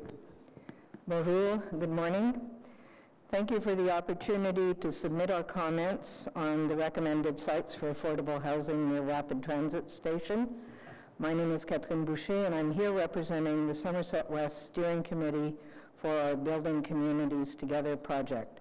I've also participated as a member of the community working group that provided input to the city's interdepartmental task force. Somerset West provides primary health care, health promotion, and community development in West Central Ottawa, an area that is seeing rapid development and a decrease in affordable housing options. We see firsthand how a lack of safe, adequate, and affordable housing impacts on the health and well-being of the communities we serve. To work towards addressing this, a coalition of community members, groups, and organizations, which we referred to as the Stewards Table, has formed to advocate for the retention and expansion of affordable housing in our area. We are encouraged that the city has identified publicly owned sites where affordable housing units could be built in close proximity to transit stations. We are very pleased that 6 sites have been identified in our very communities, 4 of them recommended for development in the early stage, or 5 to 7 years. Our communities are ones everyone is familiar with: Little Italy, LeBreton Flats, and Mechanicsville, neighborhoods that have historically provided housing for residents on low and modest income, including many newcomers. These people have been impacted by upscaling gentrification geared to more affluent population and displacing longtime residents of low and modest incomes. So we would like to thank city staff, and I'm going to name particularly Mr. Steve Willis and his able assistant, Charmaine, Mayor Watson, and council for their leadership on this file.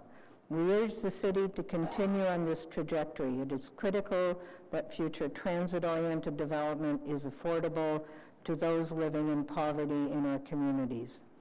The housing must also reflect the diversity of our community and include seniors and families with young children. We would encourage all departments to examine the possibility of co-locating other city facilities and community services. We also urge the city to ensure that these 20 sites are reserved until funding is available to build deeply affordable housing. The city's allocation of $15 million in the 2019 budget has responded to the community's call for investment in affordable housing, and coupled with the identification of land, these measures are welcome first steps to begin addressing the homelessness and affordable housing crisis we face. We would like also to take this opportunity to urge the city to pass a strong citywide inclusionary zoning bylaw that dedicates 25% of new development to affordable housing and places a special emphasis on deeply affordable housing within 1 kilometer of rapid transit stations.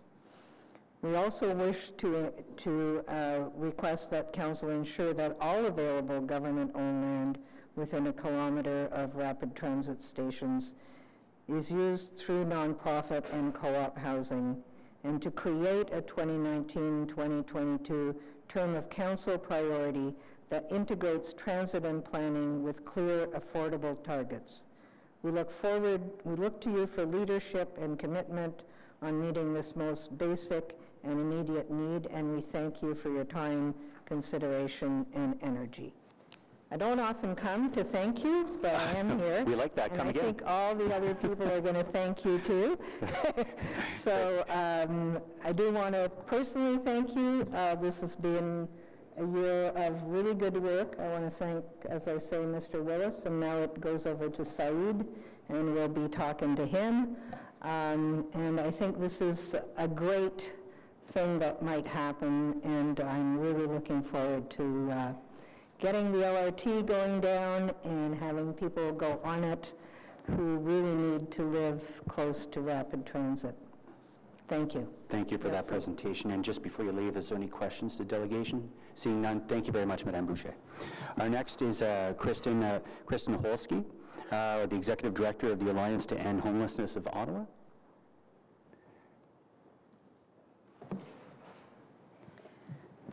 Thank you very much. So good morning, Councillor Tierney and members of the Finance and Economic Development Committee.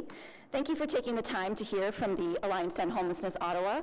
The Alliance represents over 65 community agencies working daily to prevent and end homelessness in our city. We know that livable cities are the foundation of a strong, resilient community, a sustainable economy, and a place where people can thrive. Faced with a persistent affordable housing shortage in Ottawa, the Alliance is here because we want to work with the City of Ottawa to support an action plan that works for our city as a whole. The Alliance first wants to acknowledge the historic investment announced by Mayor Watson in the 2019 budget of $15 million for affordable housing and homelessness. We strongly support this commitment and thank the Mayor and Council for recognizing the importance of affordable housing to building vibrant, sustainable, and livable communities. The Alliance also supports the significant identification of city-owned lands for affordable housing. Along with community partners, we've been working with Mr. Stephen Willis and his team and the Interdepartmental Task Force on Affordable Housing near Transit. And thanks to Mr. Willis's leadership, community partners have had the opportunity to inform, to engage, and to work with the city on this initiative. We look forward to continuing to work with both council and city staff to address the lack of affordable housing in our city and to move people, families, and children out of shelters and into a home of their own. We can seize on this momentum, and that's what we're here today to talk to you about, the momentum of the availability of land and of funding to build an inclusive Ottawa for all. With the refresh of Ottawa's 10-year housing and homelessness plan underway, along with that of the city's official plan, there's significant opportunity here to even further leverage nonprofit capital assets, along with provincial and federal funding dollars, such as through the National Housing Strategy. Homelessness is not inevitable. We have the tools to end it. So I want to share with you 3 ideas that we want to keep on FEDCO and Council's radar for how we can do that. So first, it's about using all of our tools in the toolbox. We recognize there are many factors outside the city's control impacting homelessness and the lack of affordable housing. But the reality is that 55,000 households in Ottawa struggle to make ends meet on low income, and over 1,100 people a night sleep in our city's shelters. We know the city's work to address these challenges, but we're obliged to admit that the current approach is not keeping pace with the evolving needs. So what can we do? Well, we have the ability to make full use of provincial municipal tools such as planning and inclusionary zoning policies that prioritize mixed income neighborhood development targets that include affordable rental housing with a strong emphasis on transit-oriented development. An investment of 20 parcels of land set aside for affordable housing is a significant start. However, the need for affordable housing is only growing. So to ensure affordability is maintained in the long term, we can more intentionally align Ottawa's development goals in the city's official plan and the housing and homelessness plan, as opposed to working on a project-by-project basis. This would result in long-term planning vision for Ottawa and more accountable planning outcomes for all. Second, we can do more to prioritize Ottawa's deeply affordable housing stock. Ottawa's current plan does identify affordable housing as key and does have targets. However, priority assigned to these targets can be significantly strengthened. Current programs such as Action Ottawa, which is the city's primary program for increasing the supply of low-income affordable housing, bases affordability on 80% of average market rent. This is not sufficiently deep to meet the needs of most families and individuals who find themselves homeless. The Alliance supports expanding our city's definition of supply of affordable housing across a range of income thresholds to meet residents' actual needs. So how do we do this? Well, we wouldn't expect Ottawa to commit to a one-time investment in snow removal. So why would we expect a one-time investment in housing will be enough? The Alliance recommends creating and protecting a dedicated annual capital investment envelope earmarked for new affordable housing development, just like we saw in Budget 2019. We can't just plug the holes. We need investment that supports long-term growth and change. And lastly, it's about investing in long-term housing stability. For many individuals and families, homelessness is the result of many factors rather than one cause, and we're encouraged by the work of the Interdepartmental Working Group that breaks down silos between transit planning, real estate, and housing departments, and we encourage this ongoing effort. Further creating a 2019-22 term of council priority that integrates transit and planning with clear affordable housing targets will ensure that families are stably housed and that we're benefiting long-term from the investments Ottawa is making today in this area. So to conclude, we want to thank Council for the dedication and the investments you've made to date. We know what we need to do. We have the tools to do it. And with City Council behind us, we can get there. So let's not stop until we see the results, until no one is without a home in Ottawa. This would indeed be a great legacy for Council. Thank you very much. Great. Thank you very much, Kristen, for that presentation. I'm looking around Council, see no questions. Oh, Councillor Harder. Yeah, I just want to ask you, are you saying that this is the only year that we've contributed millions of dollars? No, we're not saying There is that. a large figure that goes annually that we do contribute. We recognize that, but this additional investment of $15 million is really significant in providing new affordable housing development. Sam? To you, Mr. Chair. Yes, significant funds do go towards, maintenance of social housing. We provide, well over $100 million annually towards, maintenance of social housing. Can you say that again and louder, please? Oh, well over $100 million is invested annually in social housing. Providing rent supplements in the private sector, housing allowances, and so forth. Maintenance of social housing. We also access various provincial and federal funds to build new affordable housing as well. Thank you. Thank you for coming to speak today. Great. I just didn't want that to... No, fair enough. Thank you, Councillor. We have a bit of a list here, so I'm going to continue on. Seeing no questions, thank you for coming out today. Next up, we have, who do we have here? Fadi Warsing and Christine Santel. Hopefully I'm not butchering any names. It's the City for All Women Initiative. Callie, if you could please come forward.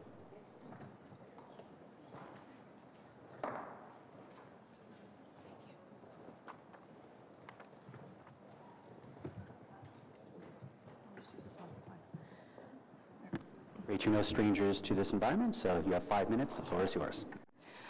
Good morning, everyone. We are pleased to speak with you today on this unceded land of the Algonquin people, whose land we are here to speak about.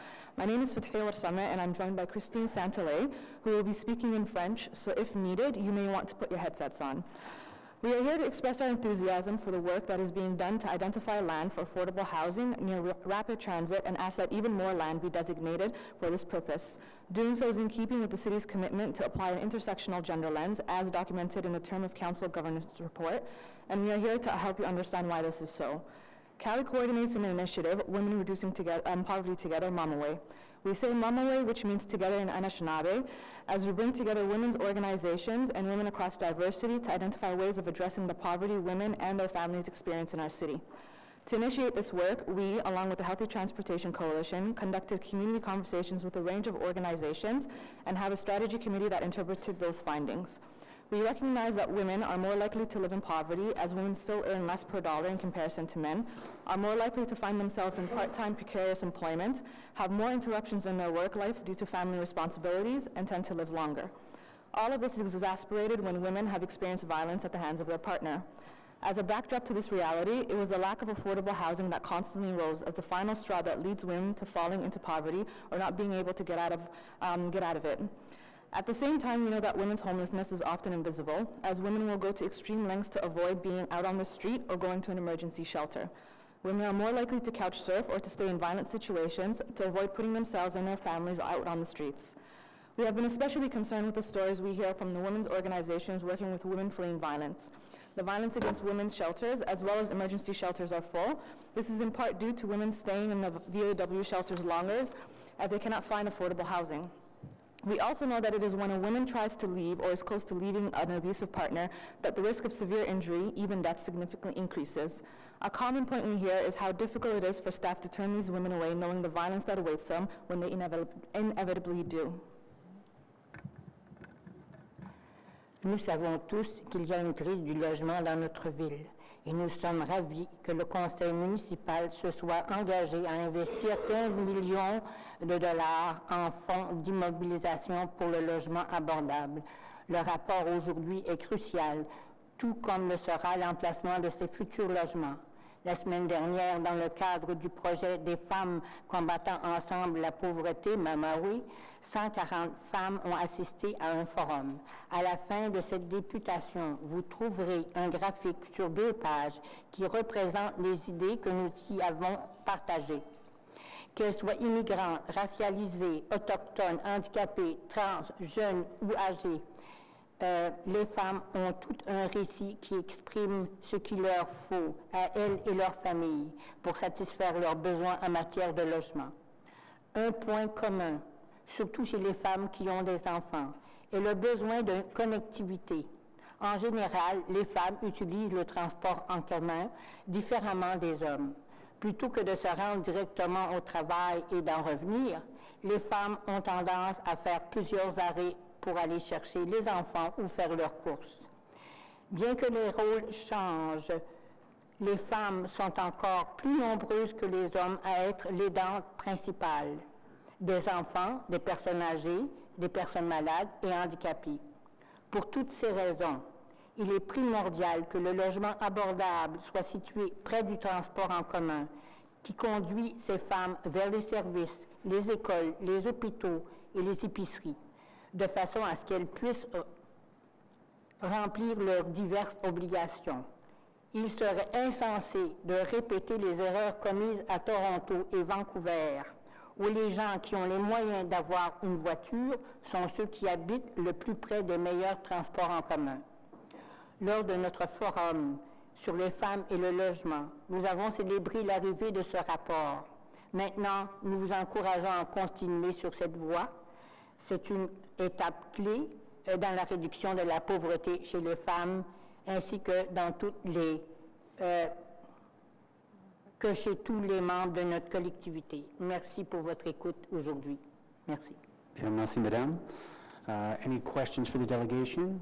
Seeing none, merci. Our next delegation is Stephanie Graham from Acorn. Stephanie, are you here?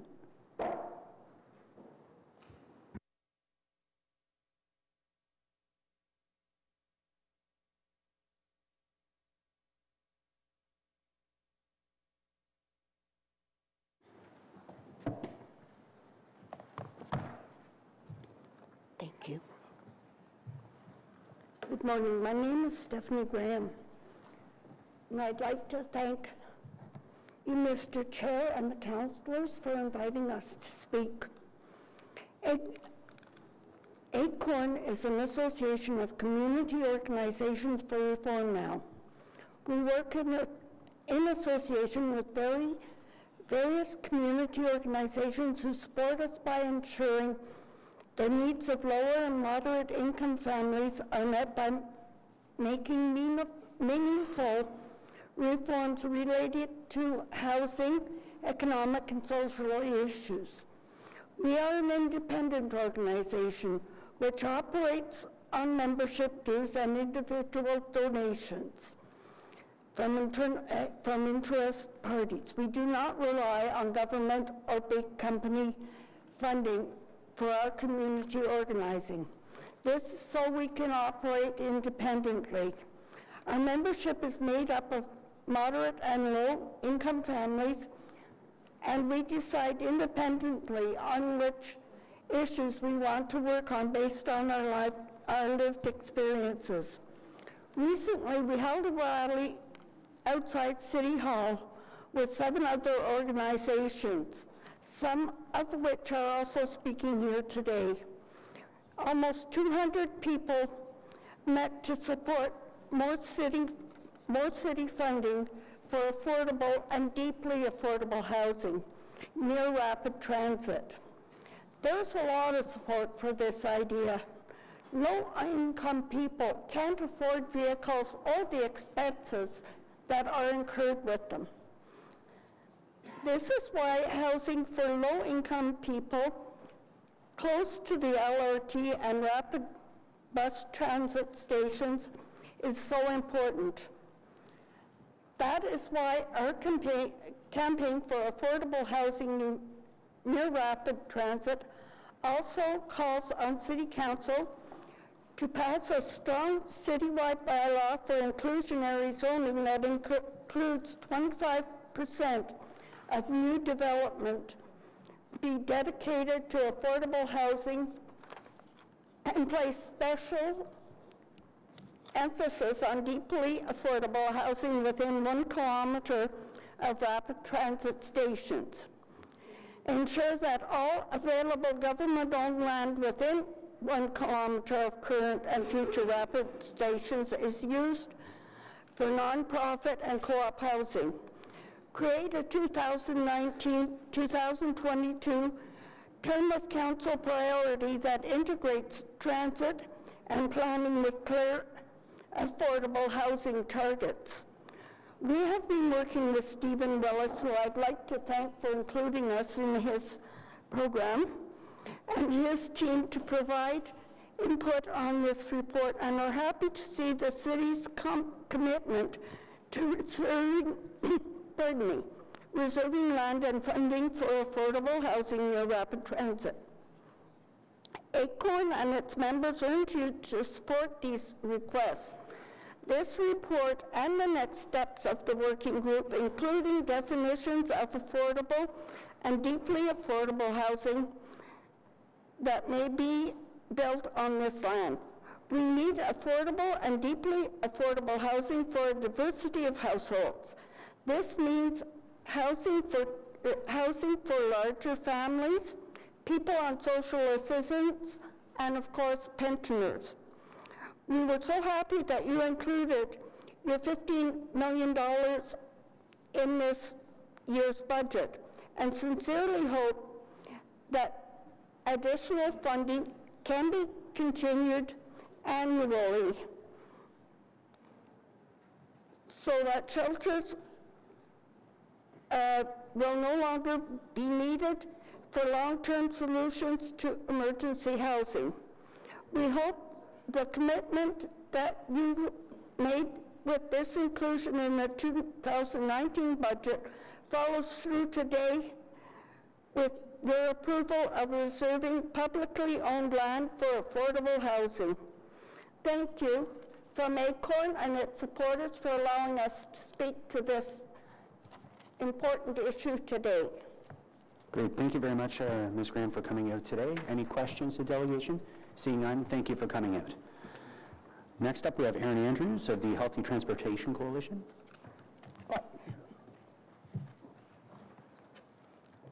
Thank you.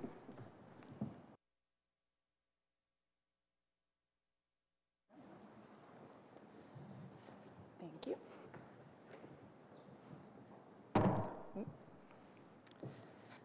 Hi, Erin. You have 5 minutes. The floor is yours. Thanks. My name is Erin Andrews. I'm from Ottawa, and I'm a member of the Healthy Transportation Coalition.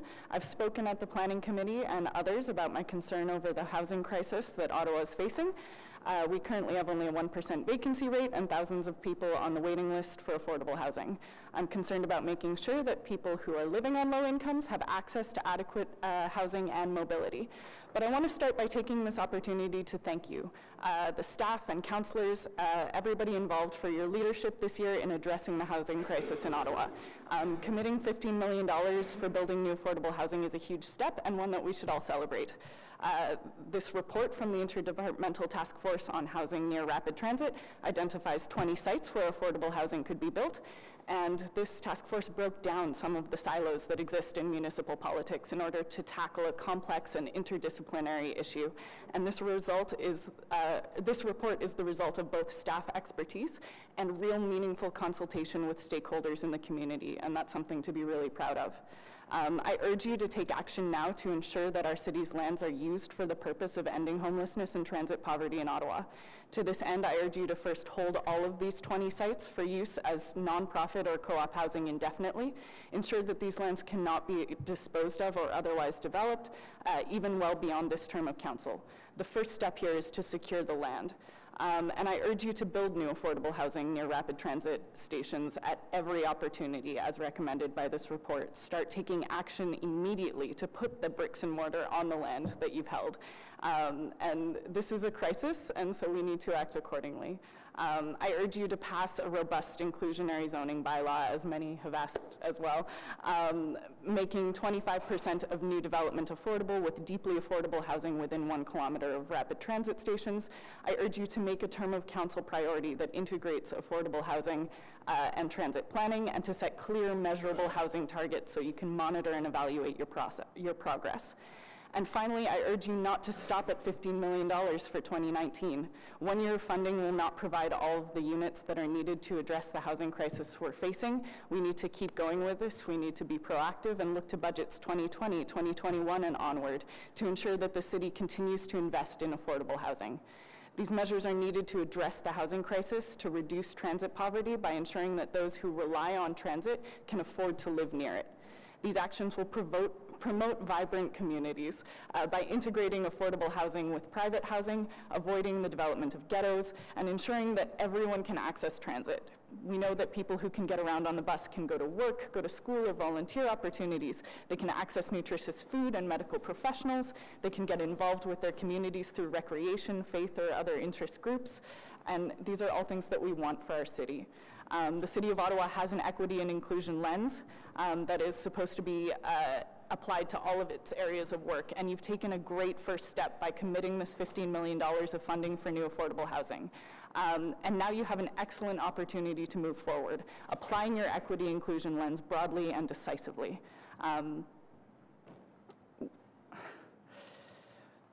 We need a city where transit and housing are considered in tandem and where equitable access to both of these things are planned for. You have a team of brilliant and hardworking staff who have prepared a report recommending that we take this action to ensure that the needs of Ottawa's most vulnerable are met and to move towards a more equitable, inclusive, and livable city.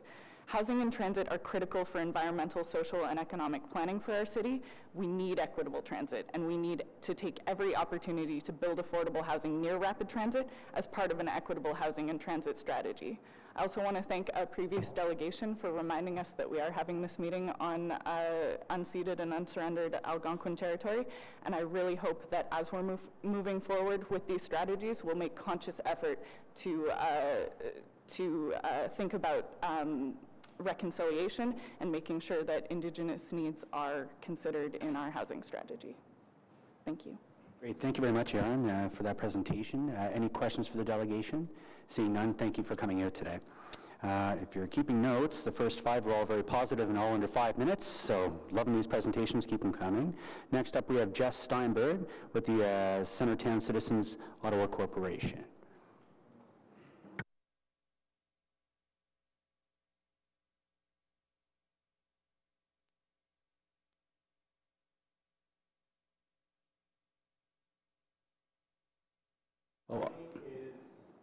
Great, thank you.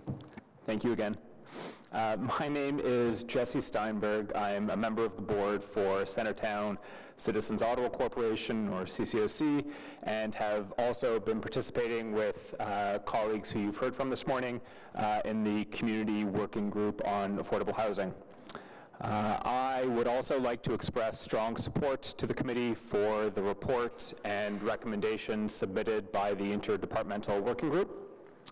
The formation of this working group, I think, is a real credit to Council. It shows an understanding of the deep connections between affordable housing and transportation and the importance of working across departmental silos to solve complex policy issues.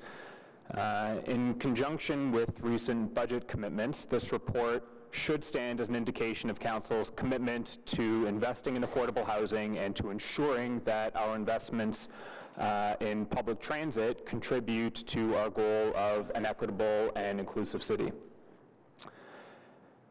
The report submitted today highlights a variety of sites that have great potential as places to build communities that are integrated, sustainable, and affordable to people of all incomes. Realizing this potential, of course, will depend on our willingness to invest public money and to ensure that these sites are preserved for as long as it takes to develop them in an equitable way. This is a political moment, I think, where there seems to be greater acknowledgement of the scale of our affordable housing crisis and the urgency for government to double its efforts. The city should be commended for the steps that it's taking and for the leadership that it has shown. Going forward, our hope is that we can build on this momentum. The problem of affordable housing and its integration with essential city services like public transit is, as my colleagues have already mentioned, both an urgent and a long-term problem. It's essential that we maintain recent investments, that we explore the use of new tools like inclusionary zoning, and that we continue to think in a holistic way about equity and inclusion.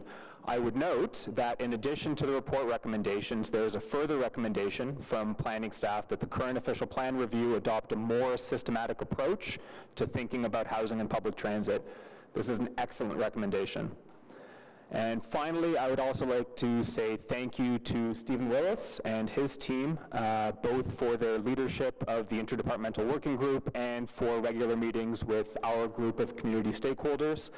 The work done in preparing for this report has clearly been substantial and is very much appreciated. The time and effort devoted to our community stakeholder meetings has also been appreciated. There's been a real willingness to engage with the members of the group and to answer questions, as well as a genuine receptiveness to concerns and contributions. So thank you.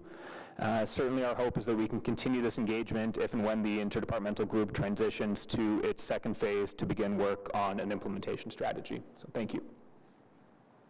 Great. Thank you, Jesse, for that presentation. Looking around, I don't see any questions. Thank you for coming out today.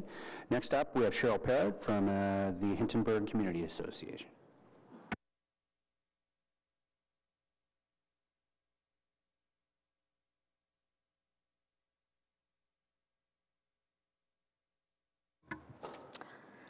Thank you for this meeting, and it was really interesting. The whole meeting was really interesting. I'm here representing the Hintonburg Community Association, so we're pleased to see this report focusing on affordable housing, and really thanks to the councillors that pushed this forward so that staff came up with this report. The city needs a lot more affordable housing, and in Kitchissippi, what we've lost is an incredible amount of affordable housing, and it has changed our community, and we need that diversity to come back. All city-owned lands should be retained, not just the ones that are in the short-term attributes, as it says in the report, but not only for affordable housing, but also for the social infrastructure that has to go along with any kind of housing, affordable or not. So we need the schools, we need the libraries, we need community centers, we need recreation centers, parks and green space. And that's what makes our communities livable, is that social infrastructure that has to go along with it. And there's no mention in the report of that. So without that, our communities just become a huge amount of people that can't go anywhere. We were a little surprised to see Tom Brown Arena and Tom Brown Arena Park on the list. It's a well-used recreational space. It's a community resource for the local community, but also for the city as a hockey arena. It's busy from very early to very late, most days of the year. The school classes walk over for skating. They walk the kids over. Kids learn to skate there. There's Sunday afternoon skating. There's soccer camps in the summer, pick-up soccer games, music festival. And so when Tom Brown comes to the end of its life cycle, we expect to see that this facility will be replaced. We can't lose a well-used recreation center and a park. With intensification, we need more, not less. And Tom Brown keeps coming up as a place for development, which is really a little odd. We were surprised at one meeting with developers when they had modeled 30-story buildings on top of this park. And they were told by the city to do this. So we're very intent that we're going to save that park. Could some affordable housing be built on top of it? Absolutely. That would be a great use. But we're not going to lose that park. The Bayview Yards is on your list, and we're happy to see that, and you can thank us for that, really. The neighbors and the community in Hintonburg fought to have that stopped as becoming a permanent engineered snow dump, and that's not that long ago, 15 years ago. We also noted that Tunney's Pasture is not one of the ones that you have identified on your list of 20. It's right at an LRT station. The federal government is looking at redevelopment and housing on it, so why is that not on the list? It's a perfect site. It's a huge site. Clearly, development charges are not providing enough funds for the level of intensification that we're seeing to be able to provide the needed social infrastructure and the land for it. In the corridor around the LRT, from Bronson to Westboro, we're already seeing plans for about 20 to 30,000 new units. Are they all built yet? No, but the plans are there. So we need planning for both affordable housing and social infrastructure to serve many more people in the coming years. So please retain all these city lands, but also include in your report that is for social infrastructure to support those communities too. Thank you. Great, thank you for that presentation. We do have some questions. Councillor Leeper, followed by Councillor Harder. Thanks. So, and Cheryl, we had a good discussion of this this morning, last night? Yesterday. Yeah, thank you. And Steve and I have talked as well about Tom Brown. I do want to make sure that staff understand the ask on the part of the Community Association is not to remove Tom Brown from this report as a potential opportunity for affordable housing, but to make clear that if affordable housing moves forward, it would be almost secondary to the recreational purpose that we want to continue to maintain at Tom Brown as well. Absolutely, both the recreational, indoor recreational, as well as the park, because we do need the green space as well. Could it coexist? Absolutely, but we can't lose stuff. Yeah, and that's, I think, what's really critical to understand here is, you know, if we've been talking a lot for years about Tom Brown potentially falling into the hands of private developers who would then have to, you know, somehow build a couple of ice pads. The interesting opportunity at Tom Brown is to rebuild Tom Brown Arena with some modern facilities, which Lord knows we need, but to also include affordable housing in the development on top. So I'm glad to see Tom Brown is in this report, but I think it's important that we express that for the record. I'll ask Mr. Willis a bit more about that with the questions later. Thank you. Great, and Councillor Harder, you don't have any questions, I believe, anymore? No, I was just going to address her concern, because as you know, Chair, you and I were part of a sponsor group in the last term, I think it was, on the ice, the hours and all that kind of stuff, and we were supposed to start an arena study, but it was delayed because of the LeBreton choice when they were going to have an accessible arena, and they were going to have the new home with the senators. That is now going to be back on track, and you can be guaranteed without me, crossing any line, that it would not be removed. Tom Brown would not be removed without that area being served in some fashion by a new complex. That would be certainly something. It'll be now this time under the leadership of Chair of the Community Protective Services Committee, but I know that we'll be active on it again as well. Great, thank you. Seeing no further questions for this delegation, thank you, Cheryl, for coming out.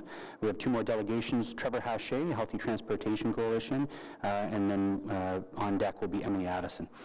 So, Trevor?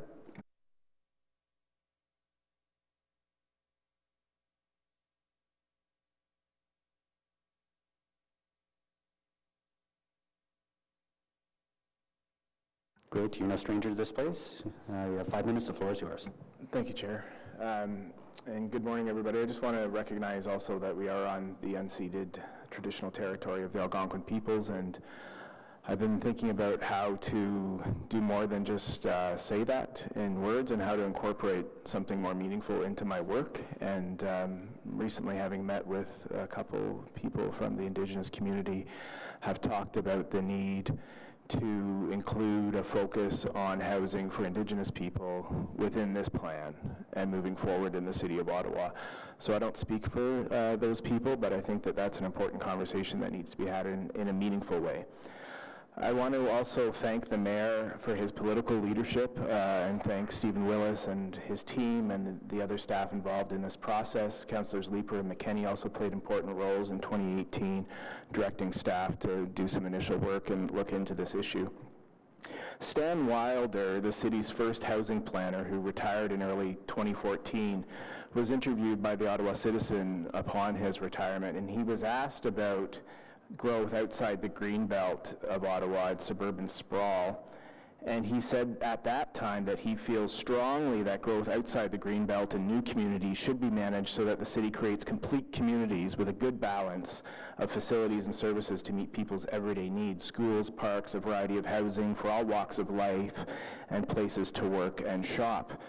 Now, I noticed within this report, though I'm supportive of it, there isn't a lot of sites outside the Greenbelt that are mentioned. So I think moving forward, we would like to see the city being very intentional about providing affordable housing everywhere within the urban boundary area, including in the suburbs. I live in Canada. I know that there isn't a tremendous amount of affordable housing out there. So I think there's additional opportunities. So for example, I've spoken with the previous councillor for Canada North and the current councillor about the 30-acre forest that's within 600 meters of Terry Fox Station, a bus rapid transit station. The city plans, it's my understanding, to potentially sell off 10 acres of that 30-acre forest for some development. It'd be great if some affordable housing could be located in those plans. Eagleson Park and Ride could be more than a parking lot probably also. There's potential there, and certainly with Stage 3 LRT coming out, but the existing bus rapid transit station being there, I think that we should be locating more than simply parking lots close to rapid transit stations. And the intention in this report related to Greenboro Station and Baseline stations are very good, to redevelop those and to perhaps keep the parking but build housing on top of it so that it's a greater functioning site. Just to say that the community has been concerned about the issue of affordable housing near rapid transit for some time. I was pleased to be able to meet with the mayor's office back in February 2017, and in the conversation we talked about this issue among other things. We talked about inclusionary zoning. Then in the fall of 2017, we held a Transportation Equity Summit here at City Hall, and a major recommendation coming out of that summit, which a number of councillors around this table attended, was that the city really needs to prioritize affordable housing near rapid transit stations. And prior to Mark Taylor moving on to other things, he was the city's and the mayor's special liaison on housing and homelessness, and we were grateful to have co-hosted a session on the need for affordable housing near rapid transit in April of 2018. And at that time, he sent an email out to all of his colleagues on council and spoke about the fact that we need to make sure that when the train leaves the station, and he was talking about light rail, it leaves no one behind, and that everyone matters and everyone gets a seat. And so I think this report is a great step toward that process. We know that the land is an important piece of the puzzle. We also know that the next important piece is the money to build the housing on top of the land. And so I just want to remind council that there's a tremendous amount of community support for this. More than 1,700 people have signed a petition asking the city to pass a strong inclusionary zoning bylaw that ensures 25% of new developments is dedicated to affordable housing, and that it places a special emphasis on deeply affordable housing within 1 kilometer of rapid transit stations. 2, that the city ensure all government-owned land within 1 kilometer of current and future rapid transit stations are used for nonprofit and co-op housing. 3, that the city create a term of council priority with clear affordable housing targets. And we also need money. So the $15 million in budget 2019 was excellent, and we would urge the mayor and others to push for that amount in all of this term of council's budgets moving forward. Thank you. Thank you very much, Trevor, for that presentation today. I appreciate that. Any questions? Seeing none, thank you for coming out. We're on to our final delegation. Emily Addison.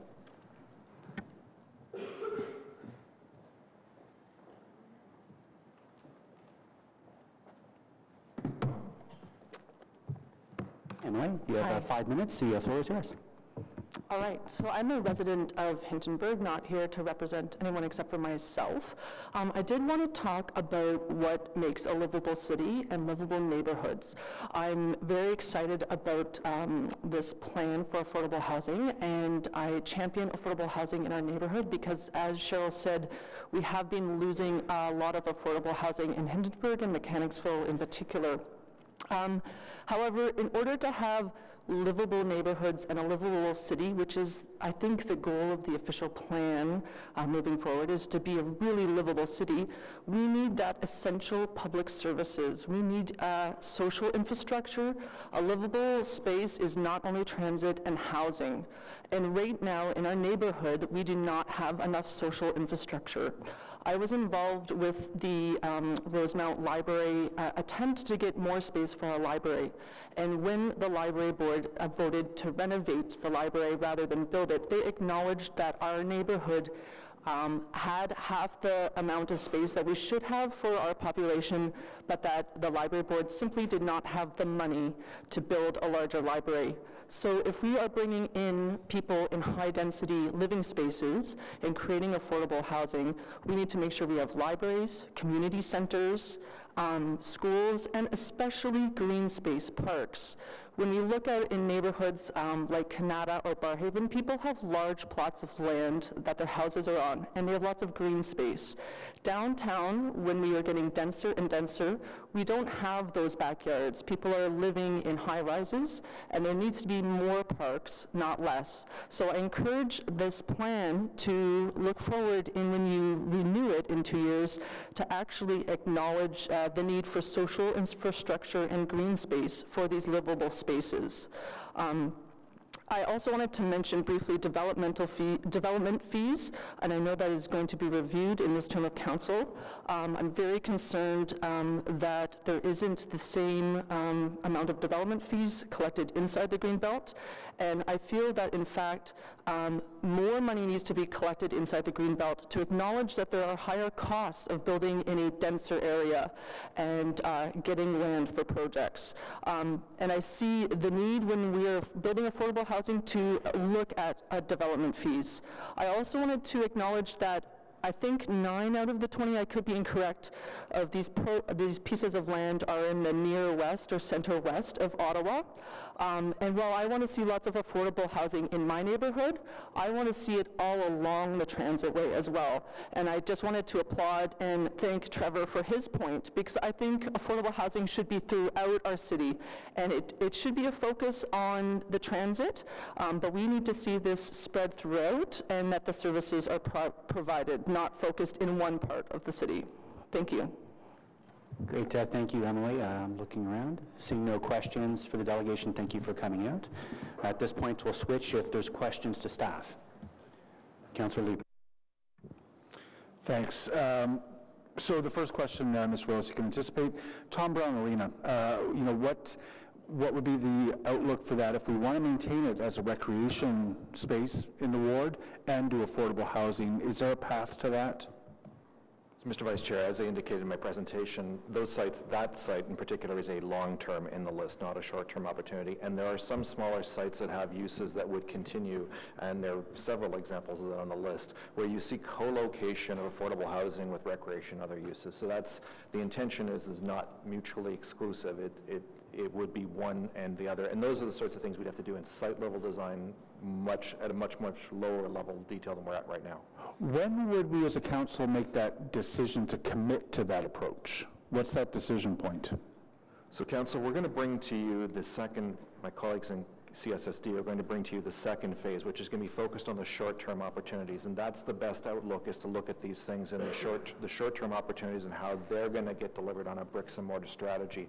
Every 2 years, we're going to review the list, and as we use up a site and have the ability to add others, we'll go draw them in. You do need to be in that closer time frame and horizon to actually understand how to make that work and what the community needs at the time will be.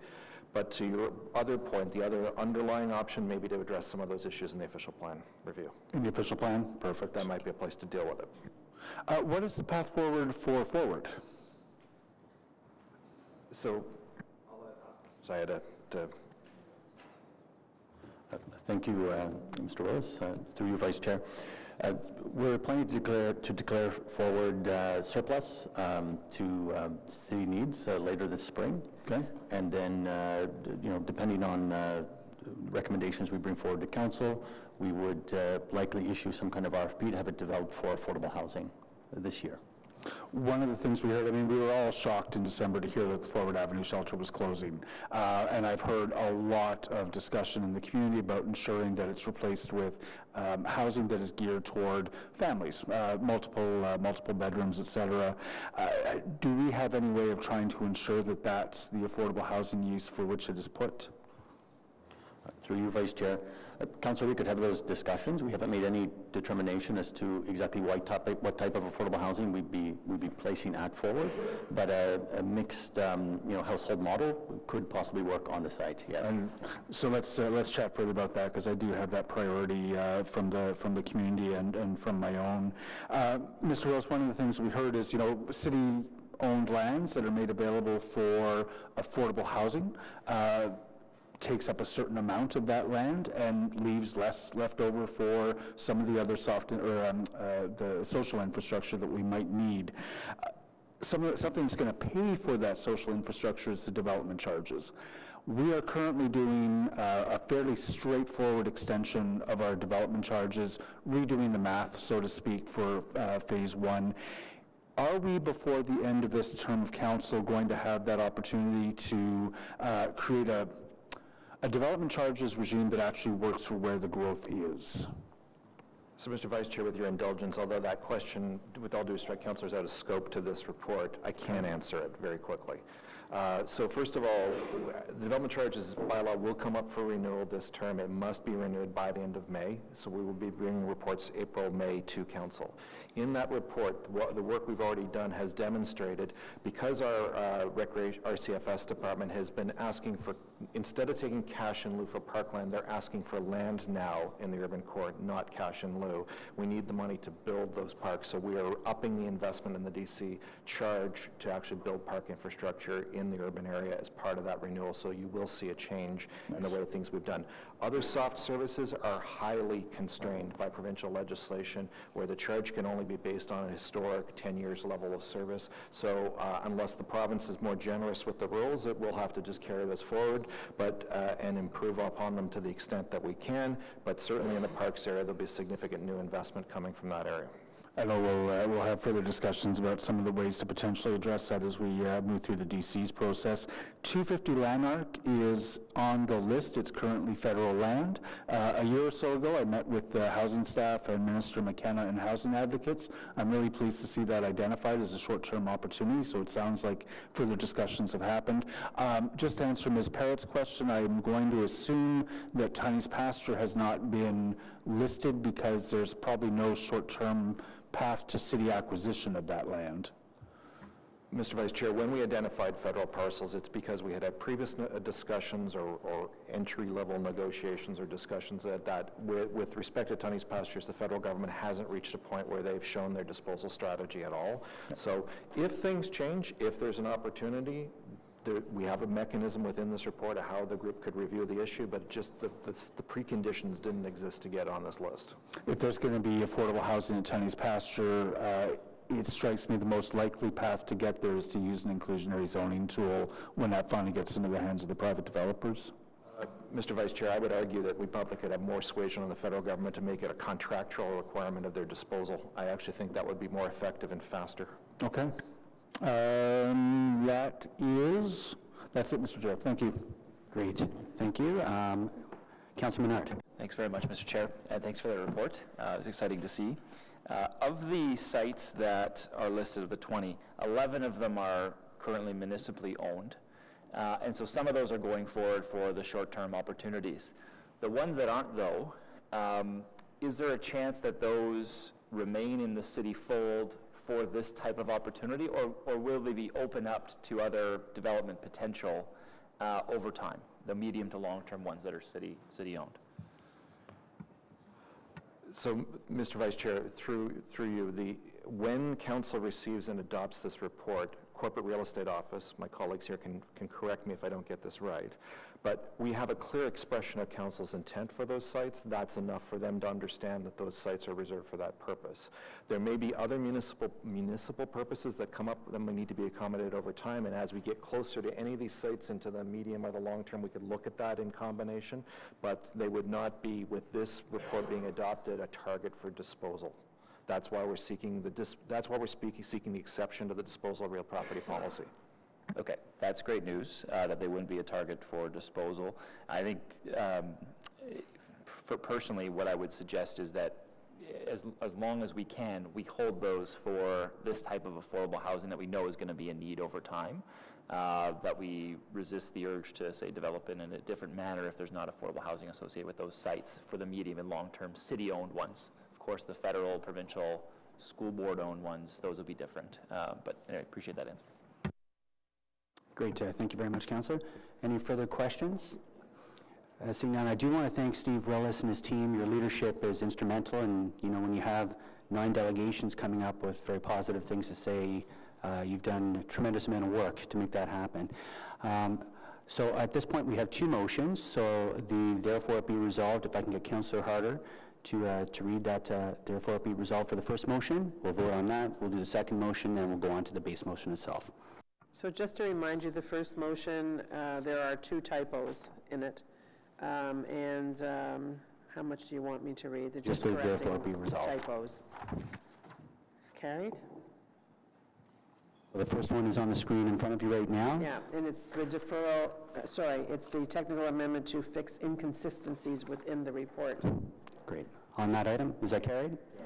And the second? The second one is the deferral of sites 12 and 13 until the Orleans Town Center secondary plan is completed.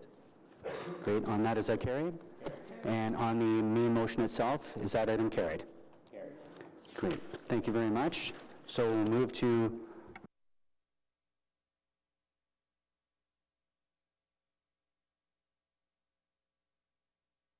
So just so you know, there's an IPD on this list. It's the 2018 Federation of Canadian Municipalities Annual General Meeting. Thanks to Riley for writing that up. He saved us some time. So is that received? Thank you. Notices of motion? None.